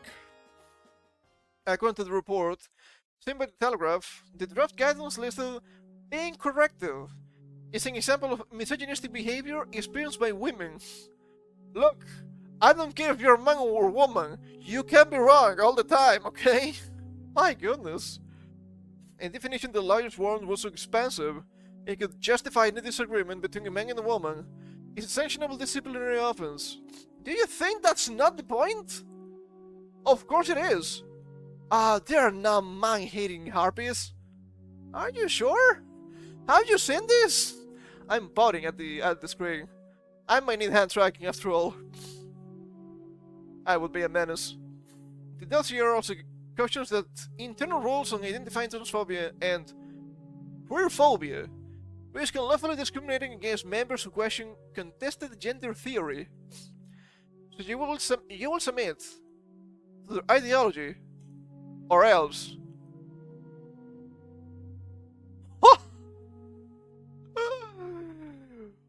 Wow. Democracy and freedom, everybody. That's crazy. Contested gender theory, by the way. They even say here it's contested, and I would say that contested is already too generous of a word to use. The other stress that the party can legally penalize members for holding gender-critical views, which are protected under the Equality Act 2010. Just you wait. The warning follows a ghastly legal defeat for the Greens last year, when the party paid £9,100 to former spokesman and deputy leader, Dr. Sharar Ali. Wow, what a British name. After a court ruled he had been improperly dismissed over his belief that biology is real and immutable. Can we say that? In 1984? Maybe we can't. The report says the process used to remove him was procedurally unfair. Yeah, you think? Is it gonna be undone? I mean, I guess the guy got paid. Maybe that's good enough for them. Natural is now suing the party for a second time. in procedural views and continued discrimination over his views on biological sex. The Greens have since admitted to procedural shortfalls in his dismissal. Take the zero lens as the party enjoys a pull search under leader Zach Polanski. What a British name! With support more than doubling from 7% at last year's election to 15.5%. Some surveys have been placed the Greens ahead of Sir Keir Starmer's Labour Party, filling calls from Labour's internal critics for a sharper shift to the left. Sharper shift to the left? Do you think that's a problem with Labour nowadays?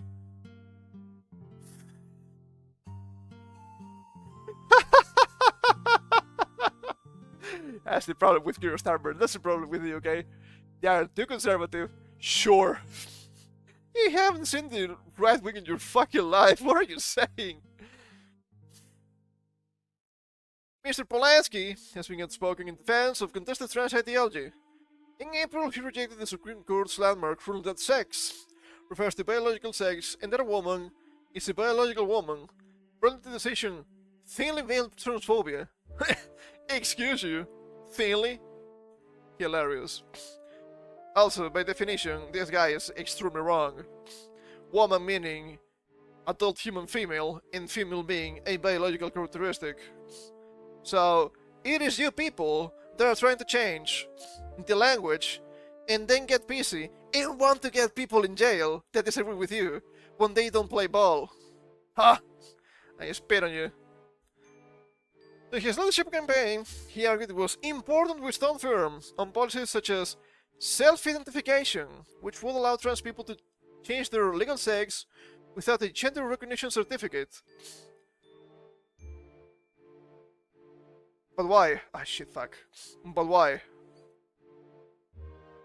Why would you do that? Why would you allow something like that? It's the same people that tell you, but sex and gender are completely different and have nothing to do with each other. Even if that was the case, which it isn't, even if that was the case, you're not making a good case for yourself here. Because you're saying they are the same, but they're the other thing, right? It makes no sense to me. It makes no sense. And you have to understand that sex, for the registry, it's not just a social category. It has a lot of implications for healthcare that are really important to take into account, right? You can have the same treatment for some staff if you're man or woman, because biology is different. You need to take that into account too. Ignoring that, it's gonna be a disaster, a health disaster, by your own hands. That's why people have issues with all of this. It's nothing else, it's just that. Well, people also don't like having compelled speech. But that's a different animal, I suppose. Include something, hold up. There we go.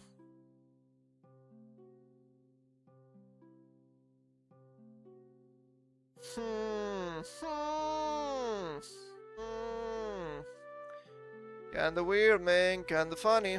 I don't know. Could this be about just control as usual? I mean, yeah, literally. Last week, he also called for the UK to accept more asylum seekers in an interview with the Times, Lamau. Responding to the leaked report, the Green Party spokesman said that part of the report were factually inaccurate, but missed the need to improve our disciplinary processes and tackle delays. The spokesman added, "Our party policy is clear." Okay. Sure, you have here your fucking propaganda. Non-binary identities exist and are valid. But if you ask them to properly explain this, they have to fold, because none of this stands to scrutiny, I'm sorry. The spokesman added the party's governance bodies will ensure it remain legally and politically compliant. The Mail has approached the Green Party for further comments. Nothing has done. The Labour's okay with the Greens. Is it? Lamau. UK is lost. point where the monster Raven Looney party starts to look like a good option. I mean, yeah. And say, oh, here we are. As has been identified as a woman, you can criticize all you like. Every single time I criticize something, I'm just a woman, okay? You're not allowed to cure the teen nonsense, writing errors into law. I didn't plan to stop biology being taught to. Typical Green Lazarus. And the problem is not that they're going crazy. I would say that's not good. But the main problem is they're getting more support for doing so. The UK is still lost. I suppose it's a few fries short of a happy meal. Following frustration and consternation. Yep. There's this guy smoking! I don't know what, but it should be illegal. I can tell you as much. It is not good. That's for sure. And I don't know what possessed them to something like this. I don't understand how they can be so beyond human comprehension to think this is normal or fair. But it kind of what pisses me off the most is they keep saying stuff about, but we have free speech. Our free speech is better than the American free speech. You don't have free speech. Literally you don't. That's why they get you in jail. They put your ass in jail for the memes and for criticizing the Pakistani rape gangs.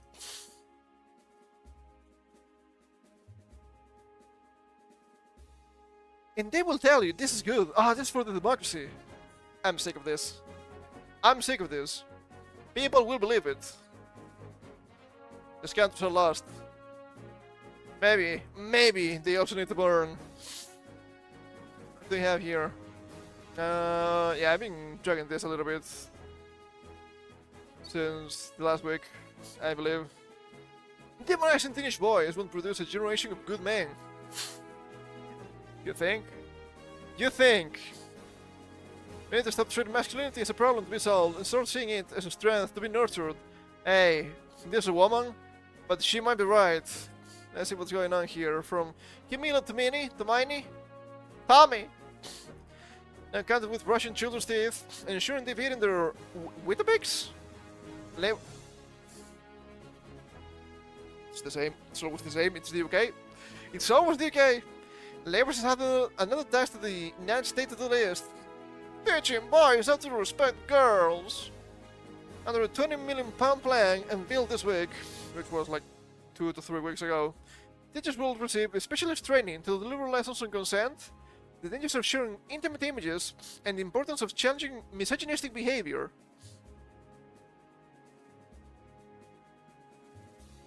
What a waste of money. What a waste of money. Do we talk about who are these boys, quote unquote, who do not respect the girls? As an easy solution. All of these has a really easy solution. Just press the button. You cannot press it. You cannot press it! It's too Machiavellian! Maybe he was right. Schools will also be giving guidance to help teachers and parents identify boys deemed at high risk of being influenced by figures such as Andrew Tate, so they can be sent on courses designed to ridiculize them. Andrew Tate? Andrew Tate is fucking gay, dude. What are you talking about? It's pretty mild and annoying. MG Tao anyway. It's not even the cool kind of MG Tao. Or the radical kind of MG Tao. It's like feminism for women. But it's really simplified. It's been sold as part of a wider crackdown on violence against women and girls. A claim that might sound more convincing if the government wasn't simultaneously providing room and board to migrant rapists who enter the country illegally. Well, I don't need to mention it. They are already doing the article. When Jess Phillips, the safeguarding minister, was asked by Nick Ferrari on LBC what sort of behavior an 11-year-old would need to display to trigger intervention, she was high on hyperbole and short on detail. They always do. claiming there was a growing epidemic of classroom misogyny that needed to be treated as seriously as knife crime. Ah, do you have a license for that misogyny? She insisted, I'm not going to teach teachers how to suck eggs. You kinda are, though. But you're refusing to do it properly, so... Really? The neighbor has never let her stop it before. The children's well-being in the school's bill does precisely that. Stripping autonomy from schools that are to do things differently, such as banning screens in classrooms. It feels like I've been reading the literal same article for an hour. Nothing has changed. Like any mother of a teenage boy, I worry about toxic masculinity. You keep calling it toxic, but that doesn't help anybody. It's just a matter of redirect their efforts to something useful.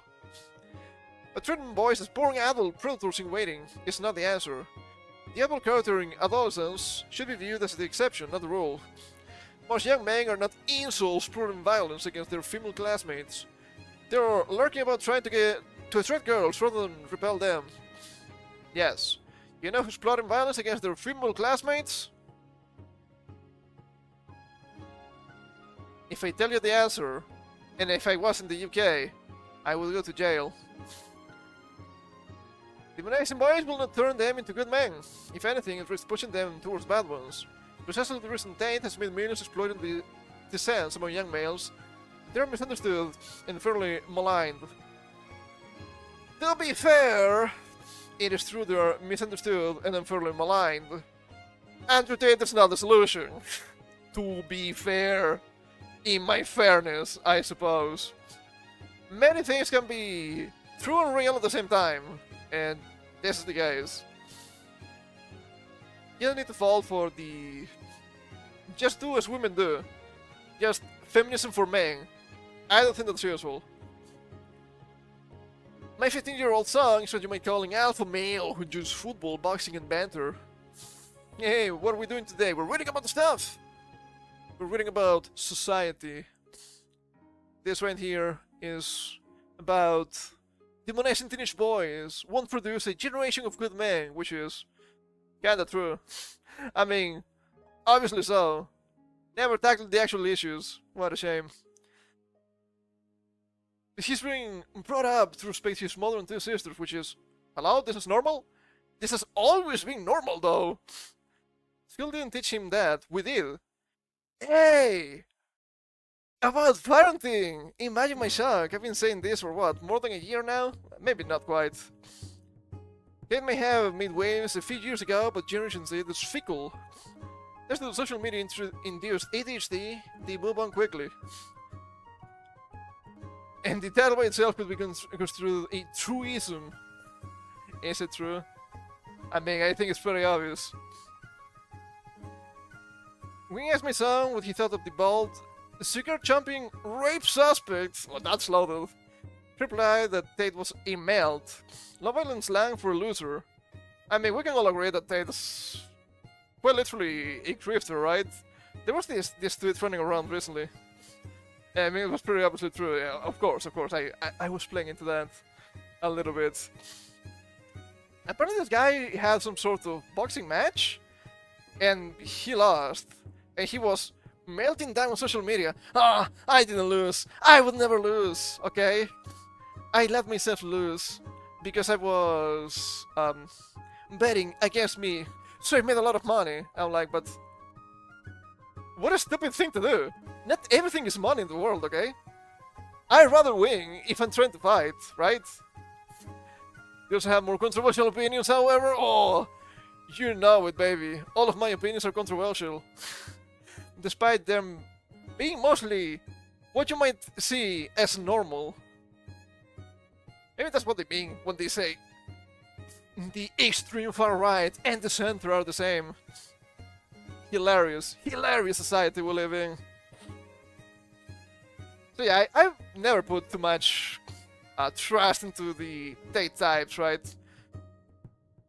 Just hear them, I'm not gonna judge. Just engage in the thoughts. I mean, I don't know. We just read a different article here. A man who correct women over any disagreement could face disciplinary action under new Green Party rules. And they mentioned some stuff about... where was it? Ah, shit. Did I lose it?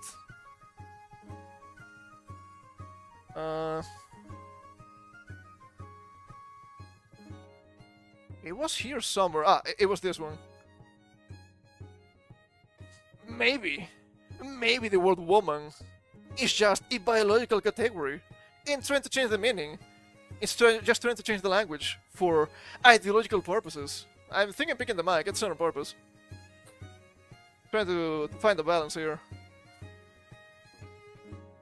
Quite fresh to hear your opinions on various topics like this. I mean, I've always been very opinionated, not gonna lie. Not that one, that's gonna be for next week, I'm afraid. Even my first stream, which some people might not understand because I usually just play games, because I think decompressing is really important. My first stream was just talking about current events, talking about society, I suppose. It's something I find really, really important. And I understand that I don't have the... what was being labeled as the correct opinions for a long time. But people think I'm just trying to be a contrarian. I can agree that by nature I'm somewhat of a contrarian myself. But it's not because I just don't like these people, so I'm gonna hate on them. No. I've been sharpening my ideas for more than a decade. And let me tell you, when you say that some of my opinions and some of my arguments you have never seen before. At least I've never seen anybody else mention them before. Some of them recently, perhaps. The mix of opinions plus playing games is a nice thing. In the way we try to understand the society and make our positions clear on some topics. Yeah, and I still agree on the overall approach, though. Yeah, I mean, it's the current meta of the gamer bros talking about the stuff, right? The Ashmongol system, if you want to call it like that. Even though I don't think the guy was the first to do it, but he's kinda big, so it makes sense. And of course, if we go back a little bit, having the gaming guys and whatnot, talking about this. Maybe not the first, but it doesn't matter the way. Yeah, it's not a big deal. What I'm trying to say is that it's not strange for the gaming guys to get into the commentary or even politics. Because if you've been in the trenches for a long time, like I have, even though I've only been creating content for like 2 years and a half, I've been here since the beginning, baby. There's been really obvious encroaching into the hobbies of these types. These types being the me types, for example. Like, games.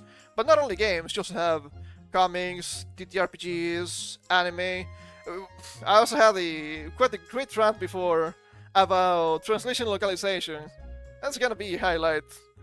If you enjoy these kinds of topics and whatnot, I'm chilling myself, but I recommend you follow the YouTube channel. I tend to upload some highlights weekly, which is pretty cool. I have engaged in sufficient political opinions to get a whiff of opinions on both sides, of current issues mostly. Absolutely, yes I do enjoy, hell yeah. I try to be not too partisan. People will call me like far-right extremist, even though I by design consider myself apolitical. I'm more of a pragmatic kind of guy. It's not that I oppose some things because, oh, I hate those people or those people hate me. I try to be facts-based. If anything, if there's anything I can say about myself that I know to be true, I'm not trying to validate myself here or anything like that, obviously, is that I've always had a strong sense of justice. Maybe that's why I was angry and gets really passionate about a lot of things. But I also like truth. A lot of people want to be right, and while trying to be right, they will change the facts so they are right. I want to be right, but because I want to know the truth. It's not the same. If I tell you the sky is red, well, it clearly isn't. But I want to know what's going on with the sky if it was actually red. I mean, it can be red sometimes, right? Like, as trendy Twilight and all that. So there's that. And most people will have a mix of opinions from both sides, and I think that's really fair. The problem is that if we talk about partisan politics, the parties, some parties at least, are becoming more and more extremist. If every single opinion you have is the same as a political party, I would feel like an NPC, dude. That would never be for me. Why people hate you isn't important, but more important is what issues do you actually believe are important to take a side on. Can you give me a brief rundown? Sorry for being rushed, but I would love to hear more. I mean, in the realm of the things that I was talking about, right? Me enjoying the facts and the truth means I don't like at all when people, because it's being something extremely common nowadays, extremism per se and wrongfully support certain key points. I mean, when you say extremism means always going for the next step with no checks and balances, but that may be an incorrect term. Me enjoying facts, I hate with a burning passion when in modern society we have certain groups of people that keep wanting to change the meaning of words. They want to push some ideologies, always manipulating language, which at the end of the day you really can't, because language is nothing more than a tool to exchange ideas. And even though I've criticized YouTubers for using and grape and whatnot, or unalive, you cannot stop the free exchange of ideas. But at the same time, I do not support censorship, because people should be able to say what they actually think. And some other things I quite dislike are these hold up, what's the word I'm looking for? The deconstruction of society. Because I have come to realize that said deconstruction that we're suffering from nowadays, where current society doesn't work, so we have to change it, comes from the fact of that people are just quite stupid. There's no other way of saying this, I'm sorry. But I can explain further. We live in a world, we live in a universe that has rules that we cannot break. And there's the silver lining, that's something I completely agree with. Well, I would hope so. We live in a universe with a set of rules we cannot break, and we live in a continuous time. There is a linearity to the time. You go from the past to the present, to the present, to the future. From the present to the future. And what you cannot do is completely invert this and try to make logic of history from this, because it doesn't work. Obvious examples of this would be the modern historically based shows you might see on Netflix and the like. But they have to show the real world. That's why they have to be so diverse. And like, okay, sure. But if you're talking about the British Islands in the 1600s, where are the white people? It's been like 90-something plus % white until the 1900s. So that's an obvious lie. That's an obvious inversion. You cannot judge the facts of history with a modern set of ideals, because to reach to these ideals, we have to progress thousands of years of human evolution in human history. That's kind of my whole point. Modern society is how it is because it works. Modern society is not an all-powerful entity that forces people to act in a way. It's people acting in a way that creates the concept of society. But people act in these ways because it's being proven to be an evolutionary advantage. So, when we have here, for example, because I know it's gonna be mentioned in this article multiple times, or at least it should be, to some extent, the quote-unquote gender roles, it's not because, you're being manipulated by society. No, it's because that's an evolutionary advantage and it's downstream from your biology. And there's nothing wrong with that. Nowadays, people want to tack on top of just facts and laws of nature, morality, but you can't. Isn't it unfair? There's the women. They have to get pregnant and give birth to kids.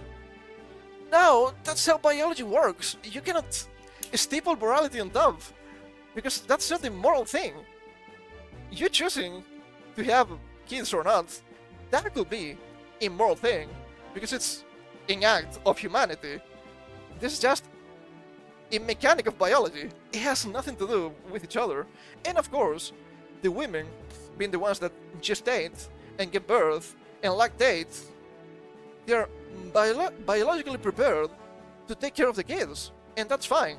Does this mean it is impossible to have, for example, stay-at-home dads? No, it isn't. No, it isn't. But there's this natural drive for a reason, for example. And such a seemingly obvious thing, but it's being questioned in these kinds of setups. And that's kind of my point, because I do believe that we have fallen prey to perhaps some sort of ideological trap. Perhaps we have fell to... This might sound like a little bit of a reach, but I can explain. We have fallen for the traps of communism to some extent. And we can see some modern countries trying to push for literally the same policies. Every single time I had to read something from the UK, I'm like, I cannot believe this is not China, right? But there's a pretty obvious commonality that I find, as the fact of the useful idiots. If I can say something positive about communism in general, is that they are really good at destabilizing society. The problem is that it's not just communists that can take advantage of that. We can look back at history, for example, and see many countries from what used to be the Soviet Union falling for this destabilization and ending up being Muslim. You say stipulation society? I don't know what I said. I don't think I did. And what I'm trying to say is that we obviously have some people destabilizing society, and I do believe it comes from like the socialist/communist train of thought. Some people have said, even what's his name? It's a pretty famous Russian guy, Basmanov. He said that back in the day, how the West, especially the US, but if you look at the West, I would say especially Europe, have been being infiltrated by communists to completely poison the universities and whatnot. And if you see people that go to universities, they end up kind of deranged. And part of this playbook is the deconstruction. And deconstruction, at the end of the day, is nothing more than a distraction. To deconstruct something, you take it apart. But you cannot take apart society while ignoring human history or human biology. It's all downstream from that. That's kind of my schizo rambling about what I think is going on.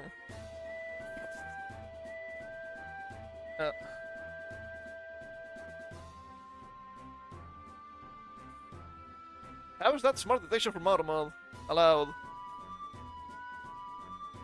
That's allowed. Communist and Islamist are two separate thoughts. Are you actually perceiving it? Oh, yeah, that's something I can explain. It's not that I'm saying that communists and Islamists are the same. What I'm saying is that communists are really good at destabilizing the society. But there are other groups, like Islamists, which happened in the Soviet Union back in the day, or countries that belong to the Soviet Union, have used this destabilization to put themselves into power. And you can see that also nowadays in the West, how you have communists being like, But the Muslims, the region of peace, they are so good because they have the same objective, which is trying to destroy the current culture, the current governments, the current society. And I've seen already some cases. I don't remember if it was the UK or the US when you have the usual LGBTQ plus groups being like, "Oh, our friends the Muslims, we had to be so diverse, we had to be so inclusive," and they did that.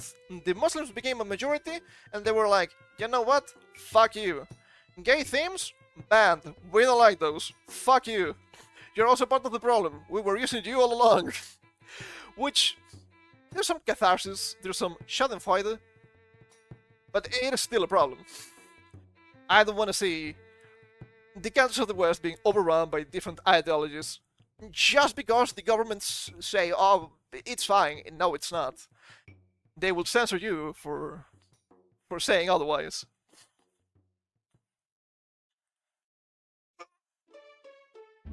Oh, oh man, that was a good stretch. I don't know if I'm making enough sense. It's the kind of things that are being thinking about and being concocting for a long time. So I don't know if I'm the best at actually trying to explain how they work. It can be a lot of information all at once, which kind of a deal.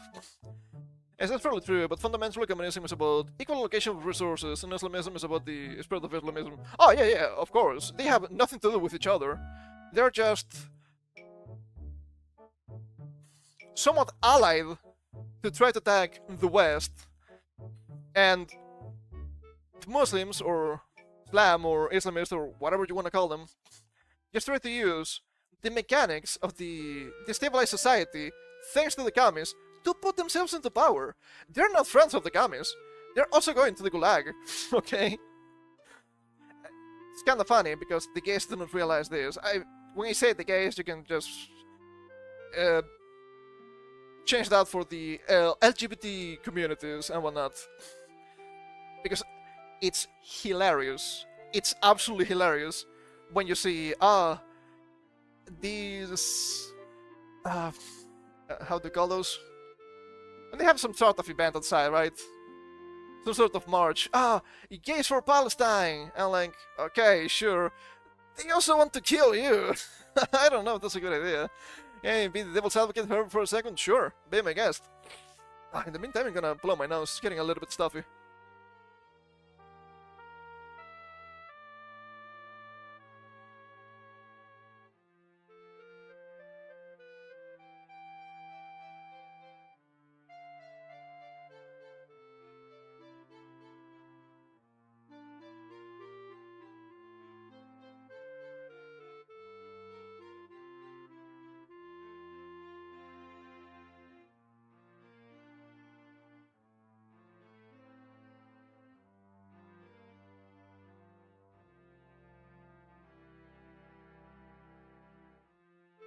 I'm a big fan of these bag of tissues. This plastic is so frail, it just breaks all the time. Kinda rough. It is about acceptance of their lifestyle and avoiding the articism. With that part, I believe we're okay as long as they do their thing. Yes, I will agree with that. However... okay, you're still writing. It's in the superimposition of these thoughts of commonly accepted norms that we have a problem.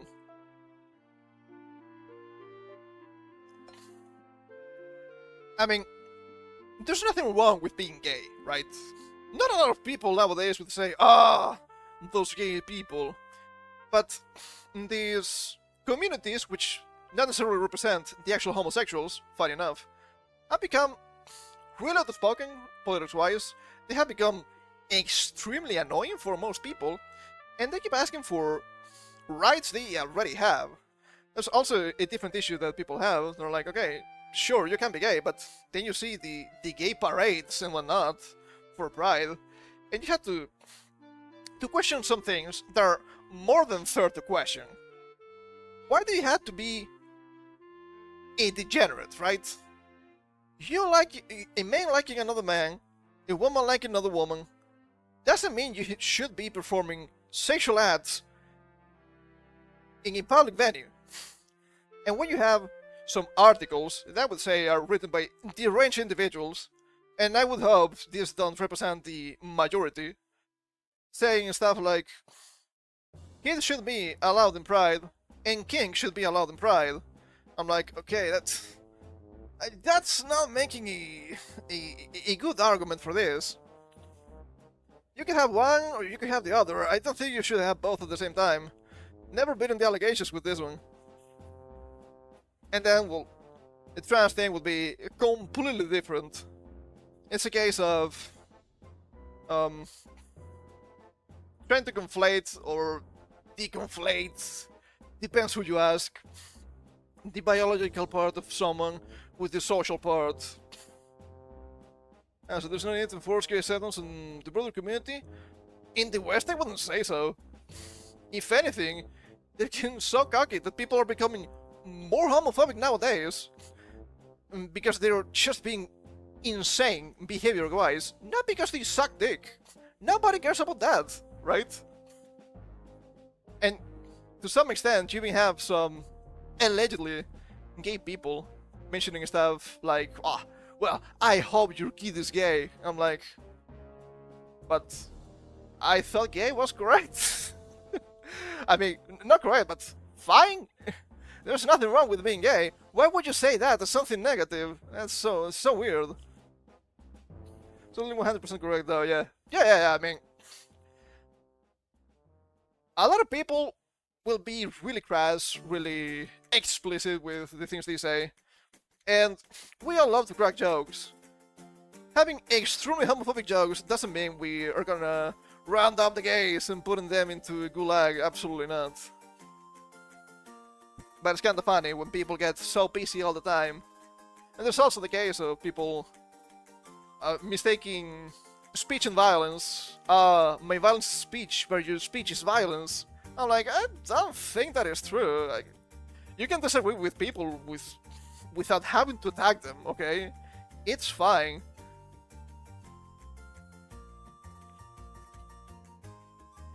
Really inhuman society we're living in general. Inhuman in the sense of cruel, but inhuman in the sense of lacking human qualities, if that makes any sense.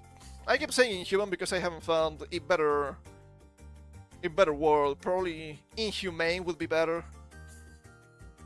That's why I usually say, what a humane society this is. 100% sarcasm. Fuck, my eyes. I think I almost got something into one of them. The human qualities, what would you view the whole feminism front? Modern feminism? It says extremely misguided. It's not the 50s anymore. They keep saying they're losing rights and they don't have enough rights, but I still fail to see which rights. You can also see, for example, if you want more of a take into the societal part, these experiments. I don't remember her name, but it's been a while.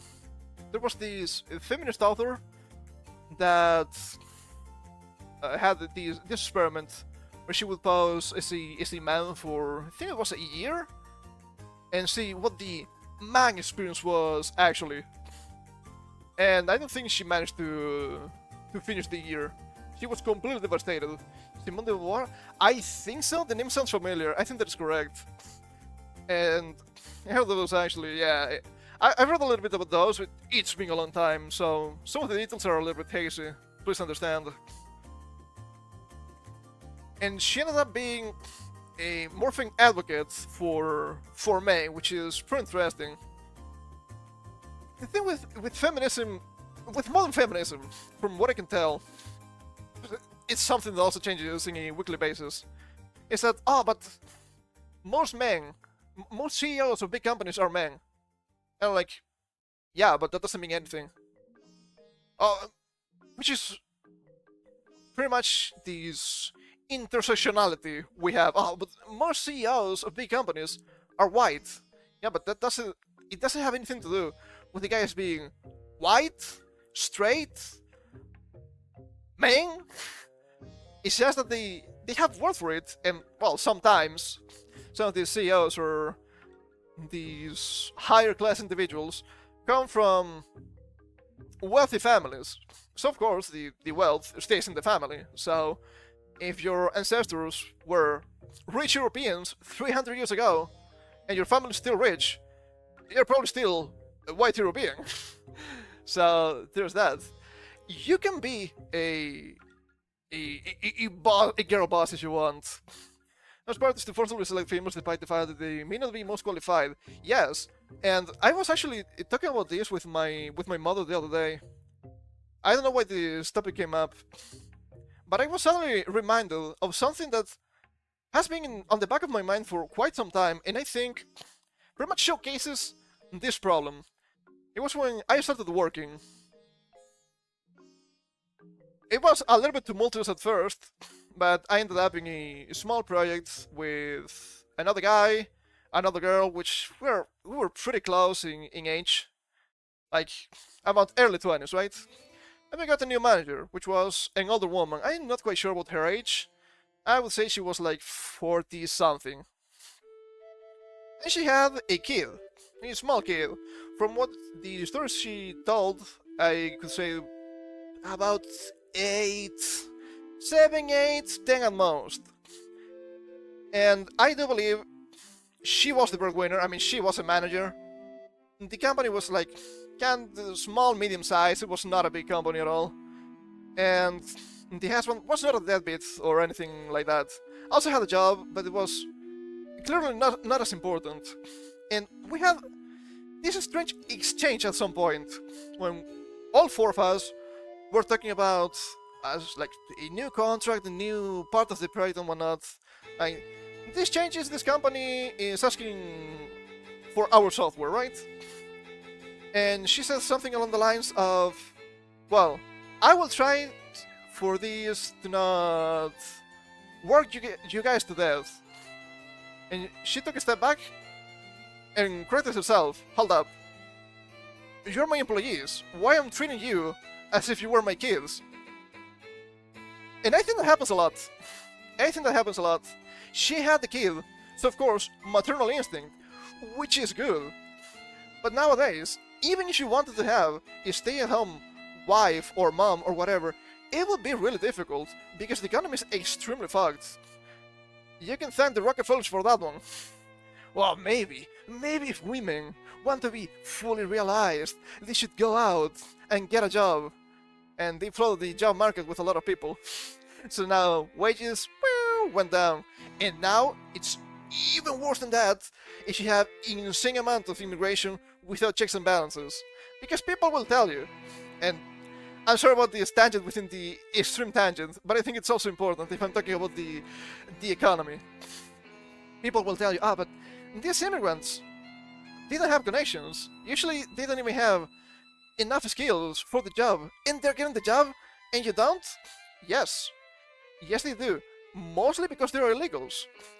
Because if they're illegals, they can take, and they will take, whatever they get paid. Because you being an illegal immigrant, you cannot go to the police, you cannot go to the judge. Mr. Judge, please. These people are underpaying me by a huge amount. And the judge and the police will be like, yeah, that's fine and all, but you're illegal, you're going back. And that's an absolute degeneration of the economy. Isn't that a somewhat far-fetched argument though? You're connecting this to illegal immigration. Well, I'm connecting that to economy and connecting the economy to illegal immigration, which is not incorrect. I just explained.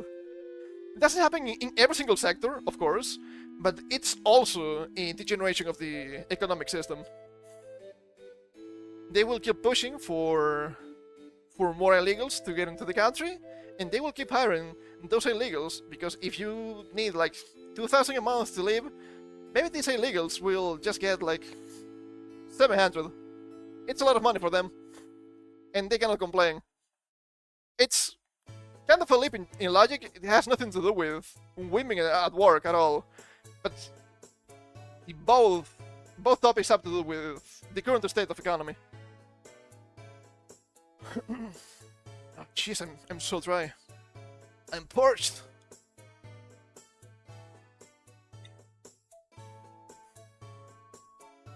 I believe that illegals are a major issue in comparison to immigration overall, including legal and illegal. Well, to be fair, I have become quite a hater of immigration in general. Because people usually have this dichotomy of legal and illegal immigration. I don't think that's the problem. Because you can have literally the same people getting into the country, getting papers for free. It's happening in Germany, for example, or France. Oh, look at me, I'm just as German as you. You got into the country yesterday because they're giving the passports for free. It's about having reasonable immigration. With illegal immigration, it's even worse because you wouldn't have any legal support to challenge bad conditions in your job. But if you keep putting people in, we've discussed this before too with the H-1Bs in the US, for example. Are you really gonna tell me you need to hire people from outside, from India, from really strange places, to have as a cashier in a 7-Eleven? Are you gonna tell me there's not enough people in the US to work that job? It doesn't make any sense. It's just like the simplistic way of explaining this would be supply and demand applied to the job market. If you pump a lot of immigrants into a country, let's say you have, I don't know, a country with 100 million workers, and then you add 20 million immigrants, it's kinda bad. It's not gonna be your point overall though. Immigration overall process is net negative, exclude the legal immigration for the basic idea. It can be. It can be. It's what I'm trying to explain. If you have a country with 1 million civilians or workers and whatnot, and you're suddenly adding 20 million from outside, you need to ask yourself, okay, is this necessary? Is this good? What kind of immigrants are we getting in? Are they actually a net positive or not? And it's not that immigration itself is evil and it shall be stopped, but nowadays it's being used as a weapon. Economic weapon, societal weapon, maybe? I'm not quite sure what the end game is. Because despite me believing the elites think themselves of untouchable, noble people with blue blood and they will reign the world, I don't think that's going to happen. Do you want to have a normal country or do you want to be the king of the field? I'd rather have a normal country. And that's the case. Because we have in Europe, I don't have the numbers on me right now, I saw the tweet like 3 weeks ago, I didn't save it. If you look at Europe, for example, you have some countries with a huge amount of unemployment. Let's say, one of the biggest examples was Spain. It's constantly in my articles this past couple of days, I don't know why. They had like a close to 40% rate of unemployment in young people. I think young people counts as up to like 30 years old. Are you gonna tell me you need to add more immigrants? There was also a different chart which paints a dire situation. How in, was it 2025 or 2024? I'm not quite sure. The same country, Spain, got like almost 1 million immigrants. I think it was almost 1 million, it might have been almost 500,000. And I'm like, okay, but you don't need the immigrants. You have a lot of unemployment. You need to fix that. You need to fix your bed before you think of outside elements. This makes sense, of course. I think I'm making reasonable sense here. Once you have enough money, you can think of helping outside. Once you have your people working and producing, you can think of maybe we can add more people in a sensible way. Maybe we can add more people for jobs that are really specific, like, I don't know, scientific researcher and whatnot. But then you also see the comments from people in Spain and they will tell you, but it's really stupid when you have really good, like, medical students, they have to go to other countries in Europe, like Germany, because they cannot get a job in Spain, because Spain is just full of immigrants that work for less. And from what I've read, the current state of healthcare in Spain is also not good. So it is a bit of a mess. On top of that, if we're talking about the current context of immigration, especially in Europe, because it's an absolute disaster, the theory is that they tell you, okay, Europe has an aging population. Okay, sure, demonstrably true. Instead of telling people to have more babies, they're telling you, well, we're gonna bring in immigrants. Like, okay, it's not the first fix I would get, but sure. In theory, to pay for the, how do you call this? For other people pensions and whatnot, right? For their retirements and all that. And we need people from outside so they can take care of the aging population. But then you look at the numbers and these governments, and I'm not talking about European Union or Europe, I'm talking about individual countries, like Germany, expending literally hundreds of billions, billions with a B, the big billion, of euros per year to house these immigrants. Because they get a huge amount of benefits, which doesn't make any sense. They don't contribute anything to society. They're just a huge hole into the economy of said country. And it's insane. They will tell you, oh, but there's not enough money for Germans, there's not enough money for Frenchies, there's not enough money for Italians. And I'm like, countries in Europe should be swimming in money, but they're just completely mismanaged by this. They're just burning the money constantly. It has such an easy fix. But once again, you can press the easy fix button and it pisses me the fuck off. It's insane. Oh, look! This city's chock full of crime in Europe. I wonder why. Yeah, I wonder why. Yeah, I wonder why. I wonder why. Oh, could there be perhaps a explanation for this? Oh, maybe. Maybe it is, maybe it isn't. Come on, man, come on. Immigration by itself is not bad, but you can keep importing not just millions of people without checks, they're importing the worst criminals. Because if you go to countries like, which are Muslim by the way, like Morocco, they are more reasonable than the immigrants that you see in France and Germany. It's insane! The world is completely backwards. These are some of my insane gripes with modern society. And I think it makes sense. You cannot tell me otherwise. I think YouTube is really lagging. I don't know why. Still working, right? Hold up. Yeah, it is. It's just my dashboard being silly as usual. I'm fine with that. As long as just the dashboard, I do not care.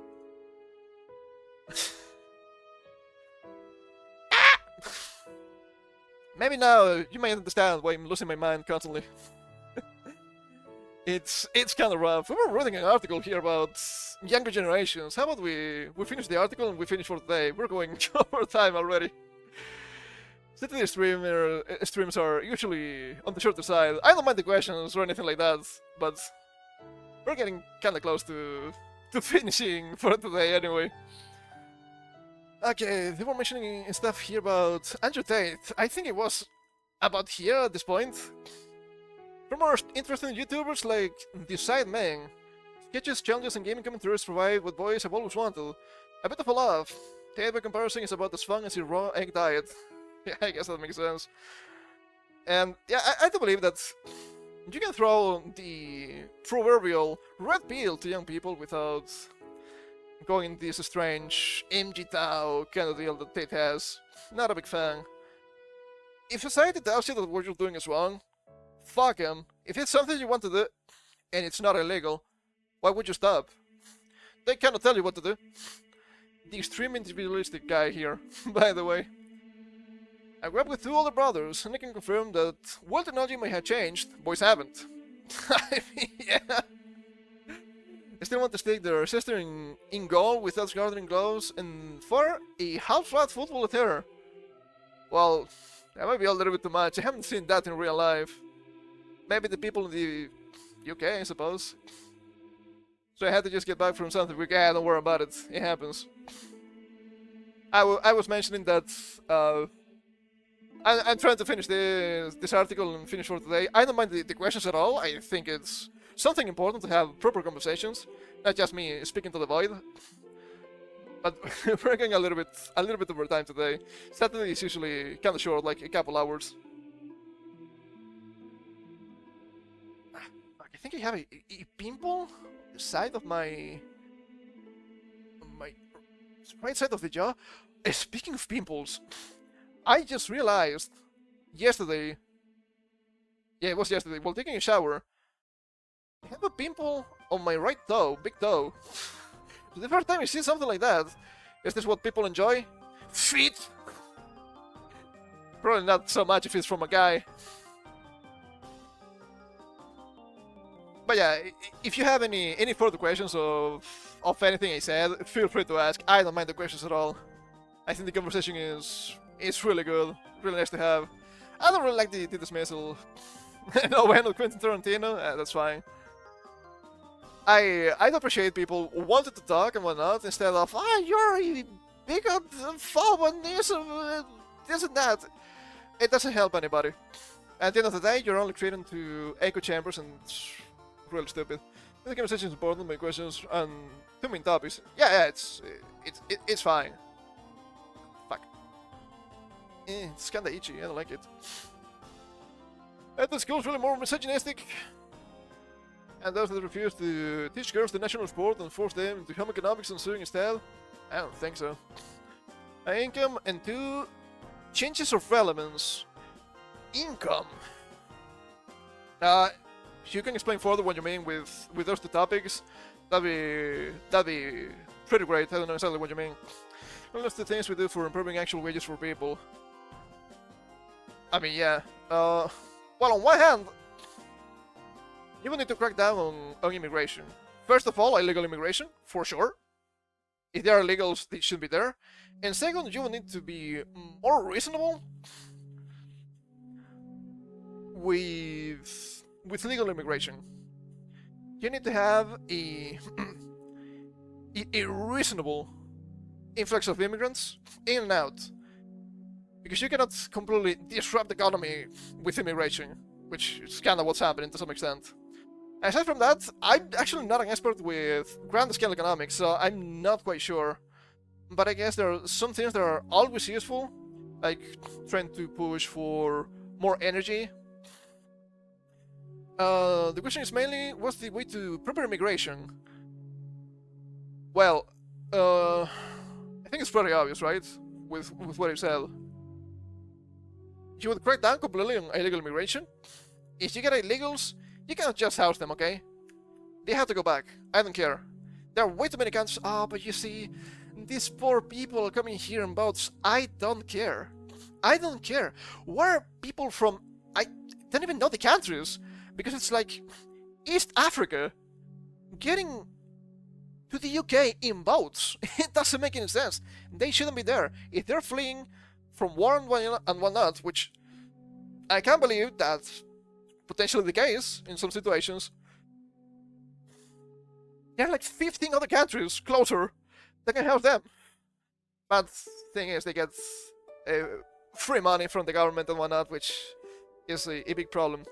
When we talk about legal immigration, I think we can have some more nuance here. I think the population native to the... Are you UK based? No, I'm not. I actually haven't disclosed my current location, but if you follow me on Twitter, you might understand at least my my continent.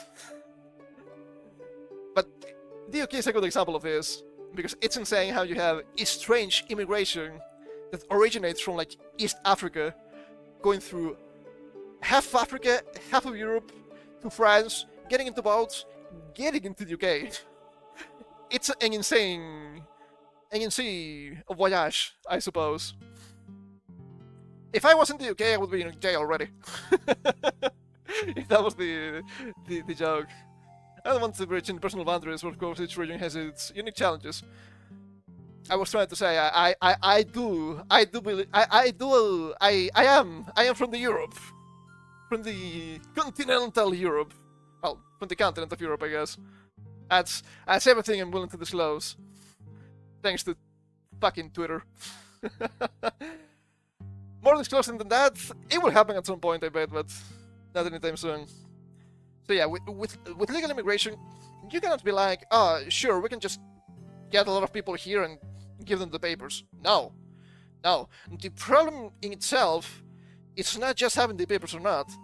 If they're gonna come here, they should have legality, right? They should join in a legal way. They should have the correct papers. But that doesn't mean you have to keep them willy-nilly. And you cannot just be adding, aside from millions of whatever people, you cannot just be adding people that actually endanger your society or people that are not really gonna improve it. I saw a tweet a couple of days ago that I thought it was really funny.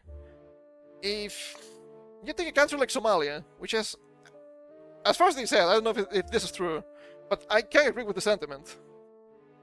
You take a country like Somalia, which the average IQ is about 80, and you pick a 90 IQ person from there and put into the US, which is an average IQ of about 100, you fight both countries. You took a smart people from Somalia and turned into a stupid person in the US. That's not beneficial for any of them. Yeah, that's only a problem in Italy. In Germany, it's more a problem that the once allowed many Turks into the country for work. Yeah. Also, can that happen with France too, I believe? When they made the big mistake of saying, you know, Algeria has always been an important part of France's national identity. And Algerians were like, ah, is that true? Well, we're going there. It was also important for work after World War II, which completely different issue. Which, sure, you need workers after the war, maybe I can see that. It's been like 80 years. You don't need to keep accepting so many people. It was also important for the non-football team, apparently. I guess so. See, in that regard, other countries just get people from Latin America, right? Those also like their football a lot.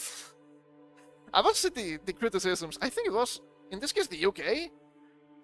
It's been a while. Oh, but immigration is so good. See how much are we winning at football? I'm like, okay, but what about the Pakistani rape gangs? That's more important than the sports ball, man. I don't know what to tell you. And yeah, that would pretty much, at least the first part of how to fix the immigration, right? Illegals get the fuck out. You just stop immigration altogether. People are coming. Who are you? What credentials do you have? Are you gonna be a net positive? If not, maybe we have enough people here. And the other thing you asked me, it was changes of relevance. The first topics like dual gender bathrooms, etc. That's a good question. I don't think it's a big deal in general, right? You have like co-ed bathrooms and all that. I think it's whatever. That's an incorrect question. You're off on that point. Hold up, what? What did I miss? What did I miss?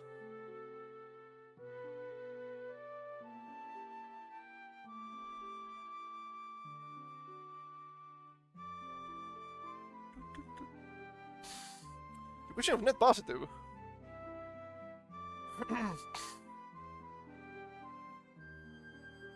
I mean, when you say net positive, I mean you will want to get people that will do important jobs that you cannot do on your own.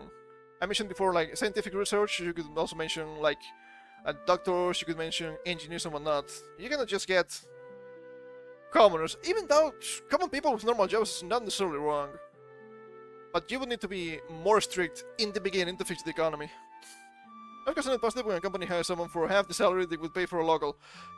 Yeah, no, I'm not talking about the the company itself. I'm talking about the state of the country, which can be a nebulous concept, I suppose. It's not everything is just about the GDP. That's what I'm trying to say.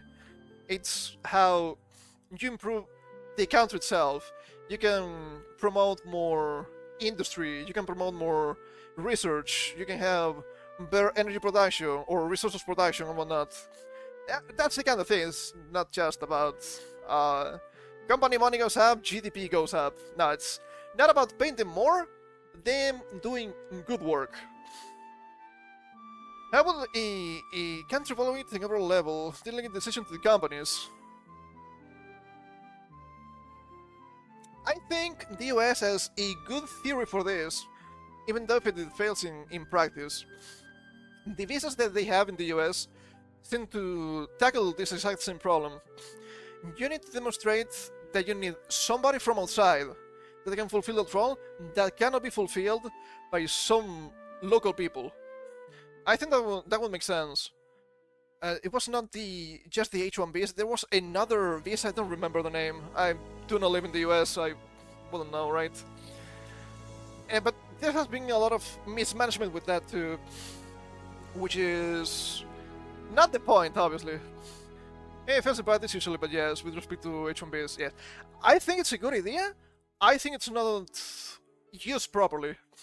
Because you will see, and I think I mentioned this before too on your stream at some point, you will see these companies throwing some strange job offers out there that nobody knows about, and they're like, well, we tried, it's been like 3 months, obviously we need somebody from outside, and then you see the unemployment rates, and you're like, well, it's impossible.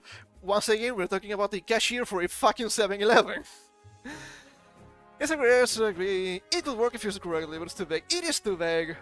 I'm not quite sure how you would do it in a better way. I guess finding the companies, having some actual repercussions is always an important idea. But then I guess it gets nebulous. How much, how long, who is it to decide? Oh, maybe this person wasn't actually in the country with his credentials a year and a half before. It's difficult. I understand that it's difficult. I know from personal experience here. I'm sorry to hear that. I think it's a good idea, nonetheless. But yeah, good ideas are usually used for evil, which is a bit of a disgrace. And yeah, it changes of relevance. I mean, I think there's enough about the immigration, right? I think we are pretty much on the same page here. Despite being a little bit too idealistic, I agree. I'm idealistic more often than not, sadly. You just have the rules and you follow them. Sure, nobody will break the rules. You won't download the car, but just more of a case of enforcement, which is some nebulous. Same from the angle of the government. Yeah, it's... I mean, you will need to have some sort of government middle manager there that would manage this immigration. I don't know if that would work. I think that opens the door for even more fraud. It's really difficult. I don't think I have a proper solution, really. And would government ensure companies don't harmed by the immigrants? Yeah, that's a really good question. I actually don't know. Aside from properly enforcing the rules, there's not much you can do, really. Once again, you can have a government middle manager, and that just invites more fraud, bribery, and all that. Just a matter of quality in the people that work there, but how do you gauge that? How do you make sure the people in the government are high quality? Well, you can't, because jobs, I suppose, like the government and politicians in general, always attract the worst. They don't want to do the correct thing. They just want to have power. Human psyche, I guess. It's really difficult. It is really difficult. Maybe I don't have the best solution, but I understand somewhat what the problem is. Worst part is when you let the thing, they get more, so you have a compounding problem. Yeah. The how do they call that? Callback effect, calling effect, something like that. Yeah. It's pretty rough. Wow, look at this. It's so good. It's also a different problem. I don't think it's that bad, but it can be bad. And they keep siphoning money out from the country to their countries. Remember reading about Mexico, have their GDPs. Mexicans working in the US.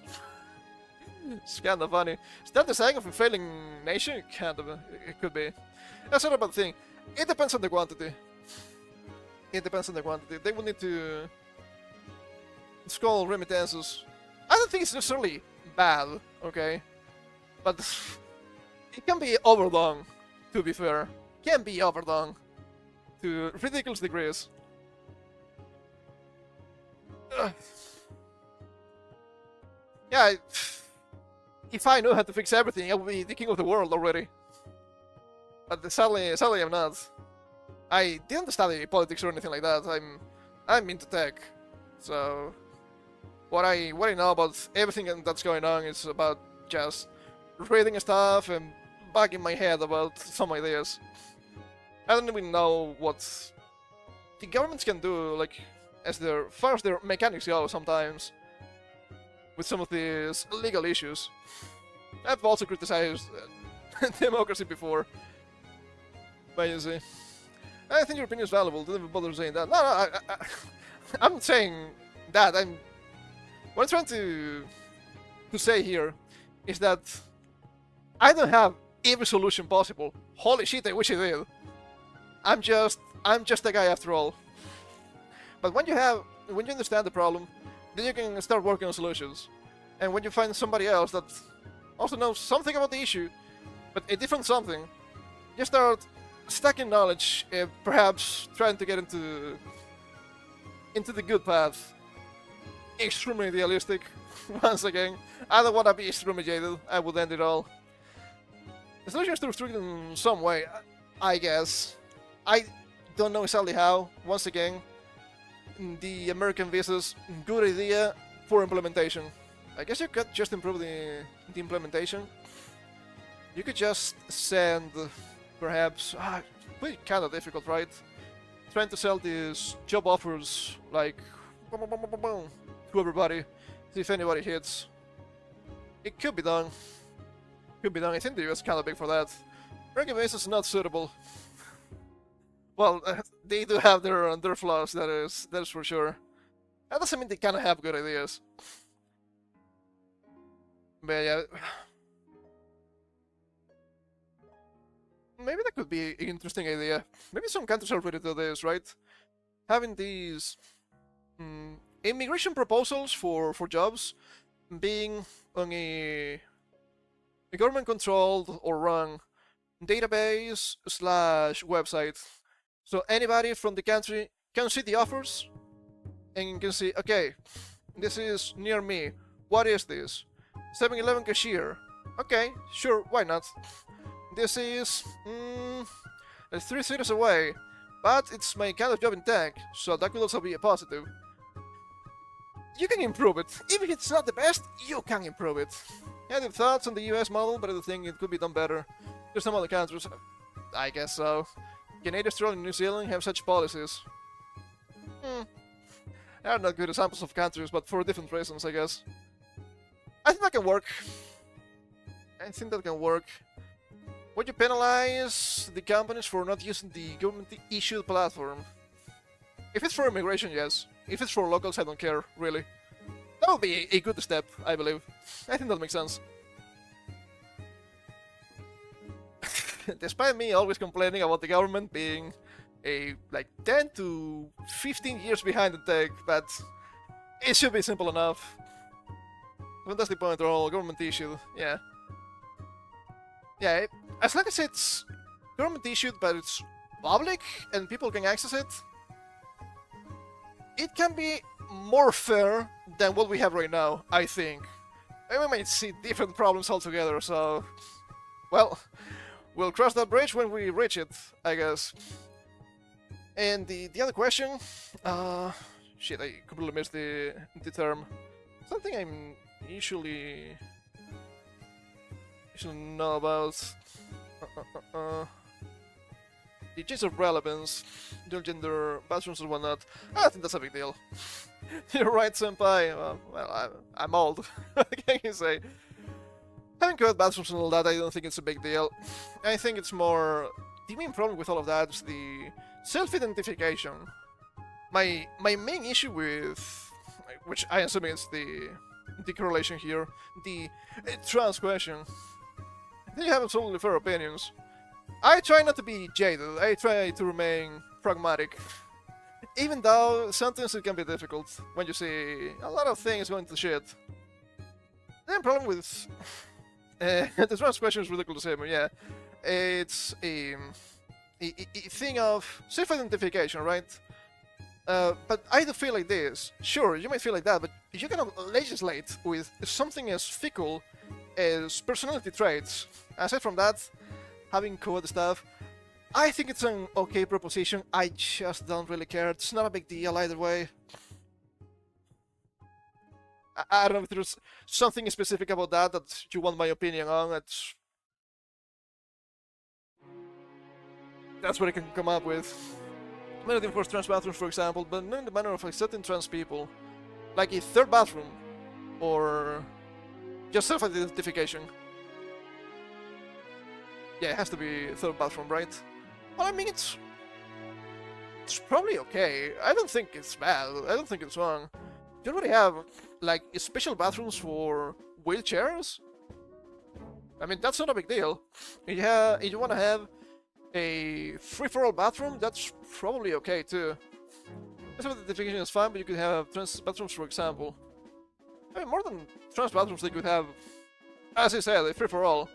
You can go to... If you're a guy, you can go to the guy's bathroom. If you're a girl, you can go to the girl's bathroom.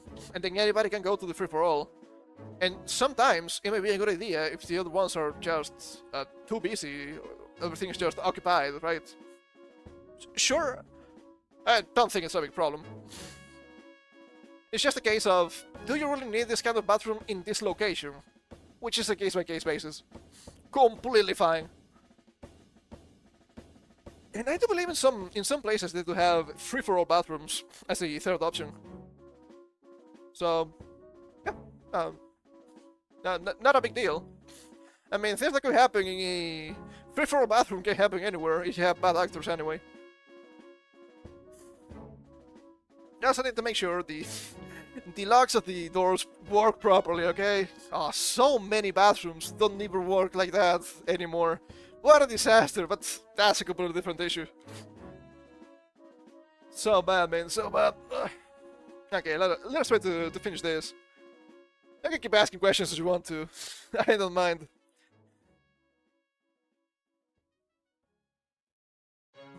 Where was I? Jeez, we were in Tanzania for quite some time, so I'm not sure. There's places where they are called family bathrooms, and you could also take wheelchair people in there. I mean, it's not a big deal. I've used wheelchair bathrooms before, because they're really big. It was the only one that was open at the time. No wheelchairs to be seen, so it was not a problem for wheelchair people. I think it was here at this point. Yes, extreme pornography is a problem.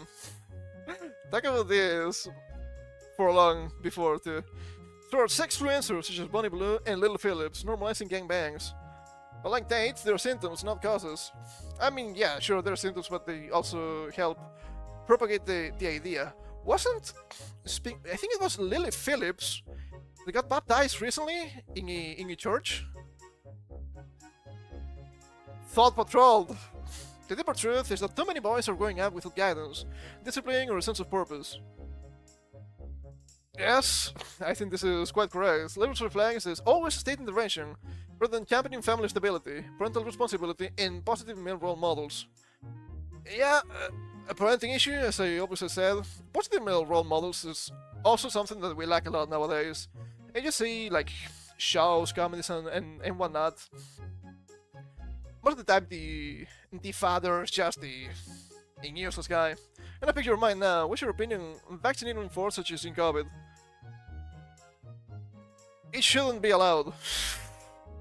You shouldn't have forced vaccination. COVID is especially rigid because it was extremely experimental. It was new technology. It was not really proven. if it was, let's say, a pandemic of some sort of well-known illness, right? I don't know, like a really strong flu. People know about the flu. People know about the flu poke. They wouldn't mind, but it was really new. It was not done properly. That's crazy. With Novak Djokovic. Yes, I was also banned from tennis events. This is obviously a joke. I don't play tennis. Do not call me Russian. It wouldn't be the first time. It's just a case of the government wanted to be your parent, which is also something I've been complaining about too much with censorship and stuff, right? I understand they wanted to push the vaccine as something good. Was it good? I'm not even sure anymore. Was it bad? We've seen some strange cases of derived illnesses. I don't really know. What's your actual problem here? What's the problem? What's legitimate? It's not so much the problem itself. It's government overreach. I might not be American. I am a freedom-loving fuck, and so many times I just crash my head against the government when they say stuff like, you cannot do this because it's too dangerous, or you have to do this because doing otherwise is dangerous. No, you cannot tell me what to do. And they try, even if they walk back and they say, no, this never happened. You little bitch, I was there all along. I remember what you said. I understand that some of these illnesses may be really dangerous, but it is for me to decide if I want to risk it for the biscuit. I should be free enough to risk my life if I deem so. The problem was supported by data. It's fine, I don't care that the problem is actually real. It's the case about how you tackle the problem itself. It is for me to decide how I live and die. And then, of course, the next argument will be, yeah, but if you putting yourself into danger or you putting yourself into illness, it's gonna be negative into the country because of the healthcare system is gonna take care of you. Nobody asked you, okay? If I go outside knowing full well the consequences of my actions, and I understand that one of the consequences could be my death, and I'm willing to risk it, let me die. I know what I'm saying. Let me die. I don't care. The poll was good as a recommendation. It was fine to have it. It should having more information about it, which is something I quite dislike. And that's me having problems with Big Pharma, not necessarily the government, but also the government because they kowtowed, which is an obvious issue. But it's the case of lack of agency. It's the lack of agency. It's the same as self-defense. I don't think that's such a big problem here. I know that's a big problem in other countries. When somebody attacks you, you cannot defend yourself. Even if there's some sort of crazy people running at you with a knife. And I'm like, okay, but why not? Why not? Why can't I protect myself? Sure, me being unarmed is kind of a problem if I'm fighting an armed opponent. That doesn't mean I have no chances to win, and I can only flee. I appreciate the police existing, because you should have some security people, for example. I know this has nothing to do with COVID, but it's kind of the same train of thought, I feel. You have security people that can protect the people that cannot protect themselves, but let me protect myself. You know, saying there are now 30-year-olds who died from COVID, but they were forced to work by companies because they were working in so-called emergency fields, and the reason was COVID. I think it's somewhat different, right? I think it's fair if you're working in these emergency fields. If you refuse to take the poke, you should be out of the job. Not because having the poke is the correct moral choice, because you can still make the choice by yourself, but because it can disrupt the field itself. Nobody should force you to take the poke, but in extremely specific cases like emergency fields, when you're obviously at risk, Sure, sure. I can see, I can understand the argument, and I can agree with the argument of, you know what? Yeah, maybe if you're a doctor and you have to work with COVID patients, you cannot be working just like that. And it's actually not positive for you, right? You wouldn't die. You didn't get my point. Hold up. I guess I'm not.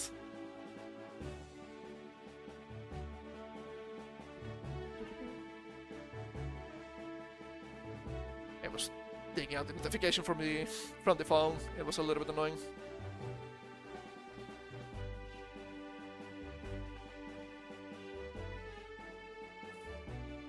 Well, I guess I don't know if in this case they have the job or not. Well, if you're forced to work because it's an emergency field. Well, I understand trying to force you to work in the emergency field because it will be the expected thing to do. Just the Hippocratic oath and all that. But once again, it's just about agency, right? You should be able to always say no. And sure, saying no might have consequences too. But you should be able to pick and choose. You know, a 37-year-old who died during COVID because of it, and he had 2 kids. I'm really sorry to hear that. It's a difficult situation no matter what you do, because it's a crisis situation, right? But they didn't have it just because it was work. I guess this devolves into the fact of free will, to some extent. Well, even if they force me to do the work, I can just say no. I understand that, of course, this person had additional responsibilities if he had to kids. And of course, you need to provide for the kids, because that's what parents do. It is a difficult situation. I don't think it should be forced. I understand why it would be, but I do believe there's always a way of saying no, despite what the consequences may be, right? Oh, but you had to go to work. You had to go to war, not work. What if I say no? No, you had to work. You had to go, but I don't wanna. I'm gonna flee. My father did something like that, kinda, back in the day. You had to go into military service. I can't. I'm on a boat. I'm fishing on the other side of the planet. Let me explain. He was in project management for a pharma company. Oh, big pharma. Let's construct as necessary. I guess to some extent, we can have necessary evil when something like this happens. I don't have to agree with it, but I understand the point. I guess that's the point, right? I can understand it, even though I do not agree. Because you're taking agency from this person, despite being deemed as something completely necessary. And does it make you feel disgust, however? Yes. That's why I say I can understand it, but I don't have to agree with it. Because, of course, as a government, for example, I don't know if it was mandated from the government. I understand the government saying, we need to fix this, so we need to get people working here. But at the same time, the individual should be paramount. Your decision should be paramount. You should be like, okay, it's a call to duty, another Call of Duty, that's a different game. So I'm gonna do it. And that's fine. But you should be able to say no. Always in a way. I don't know. Once again, I do believe I may be a little bit too idealistic. I understand. You know, something crazy in my own life. Well, I guess we'll know we'll know something now. Oh shit, hold up. Is this breaking again? I don't think so. I don't know, actually. Well, I don't know. It's so jank. It's been so jank for quite some time. Ugh, disgusting. As said, in case I missed my marriage, which was in 2020, he said I should have a digital marriage. A digital marriage! Time to marry your waifu! That's a little bit disgusting. It's a little bit disgusting too. I guess at the end of the day, I just want to maximize freedom, even if sometimes it's impossible. Humans are full of contradictions at the end of the day. It happens a lot. I felt absolutely disgusted hearing it, yeah. I mean, I understand you having to cancel your marriage in 2020 if everything was like that, right? There's nothing you can do about that. But I don't know. I want to believe the boss was trying to be funny and they failed. I wouldn't know. I don't know your boss. I don't think I do, at least. But they... it's something I probably shouldn't... You wouldn't say, right? Something I would think twice about. Maybe being a little bit more encouraging, but... Luckily, I love my wife and Mercy went fine. They have a lovely kid too since. Hell yeah, I love to hear that. Congratulations, you're winning a life.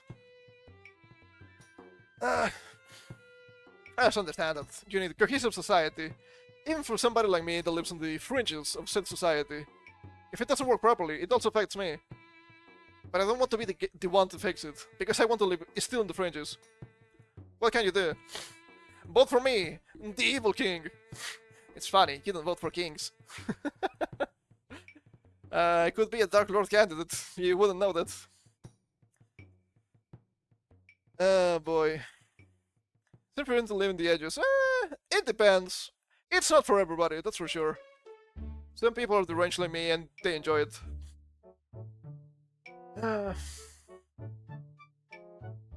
Positive role models. I think we're lacking events here. That's why the likes of dates can also get in said positions, right? It looks like a role model, despite the guy not being the best. And I do agree that physical activity is important, but just fuck whoever. No, that's disgusting. You find somebody that you truly like and try to live with them until the bitter end.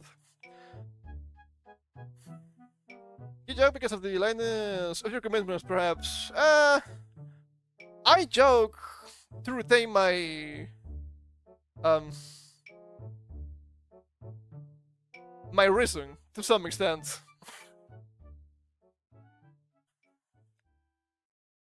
We need to stop treating masculinity as a problem to be solved and start seeing it as a strength to be nurtured. While the past century was rightfully delivered, huge advances in women's rights and outcomes, English boys were now being left behind, from nursery to university. When they tell you about the university, you're like, yeah, but not a lot of guys are going to university nowadays, and they doubt that as a wing. It's really strange. You're a cool kid, man, that's all I say. I'm not a kid, I'm a man. But thank you, I appreciate the kind words, nonetheless. I will joke about it, because I am a man and I don't know how to take compliments. But if I verbalize it, we can make light of it. To be fair, about university, you don't need to go to college, necessarily. I understand that some jobs are... Sure, maybe you need the university and it's okay. You're not a kid, but I mean you're a cool kid in my books. Yeah, I understand, I'm just cracking another joke on top. It's fine. Nothing too hard about it. A lot of blue-collar jobs nowadays, they don't have a lot of people. I know I mentioned this several times before, but like electricians and plumbers, at least here, and as far as I know in other countries like the US, not a lot of them, they're working like crazy. So, if you're interested in those kind of jobs, you can make good money. You're gonna work a lot, that's for sure. Which is... something important. You might not be an architect, but fixing a home, that's really useful. Since the pandemic, speaking of, the number of males aged 16 to 24 who are not in education, employment, or training, has risen by a staggering 40%, compared with just 7% for females, according to the Center for Social Justice's Lost Boys report. Don't sell me snake oil. It's not snake oil. I do know people. I do have people in my family that work as electricians and plumbers. They are working like crazy. To be fair, I don't know if you're gonna make huge money, but you're gonna work a lot. That's for sure. You probably need a car, but yeah, it's fine. And most of... back here, actually. Boys make up nearly 2/3 of unemployed 16 to 24-year-olds. I mean, being unemployed at 16 is not that bad, right? You're probably just still in school, which is okay. Having teenager jobs is not that common in all the countries. Most 3/4 of those who take their own lives in the UK are men. Suicide remains the biggest killer of men under 50. In 2022 and 2023, boys accounted for 87% of homicide victims aged 16 to 24, and 9 in 10 victims of teenage violence were male. See, women most affected. God, I hate that. I hate how they say that all the time. 96% of the prison population of England and Wales is male. In some countries, some female crimes, or female criminals, I should say, aren't really that prosecuted anyway. Maybe that's why. You cannot say that women are bad, dude. What are you, some sort of misogynistic guy? Maybe. Maybe you should keep changing the definitions of words. Or maybe if I live in the UK. Meanwhile, 2.5 million children in the UK are growing up without a father. If the government genuinely wants to tackle misogyny and violence, this is surely where intervention should begin. Not at the stage where boys are buying into today's worldview. Like, feels like 70 to 80% of articles I read here are just about the problem here. It's just parenting. I understand that not everybody is a good parent, right?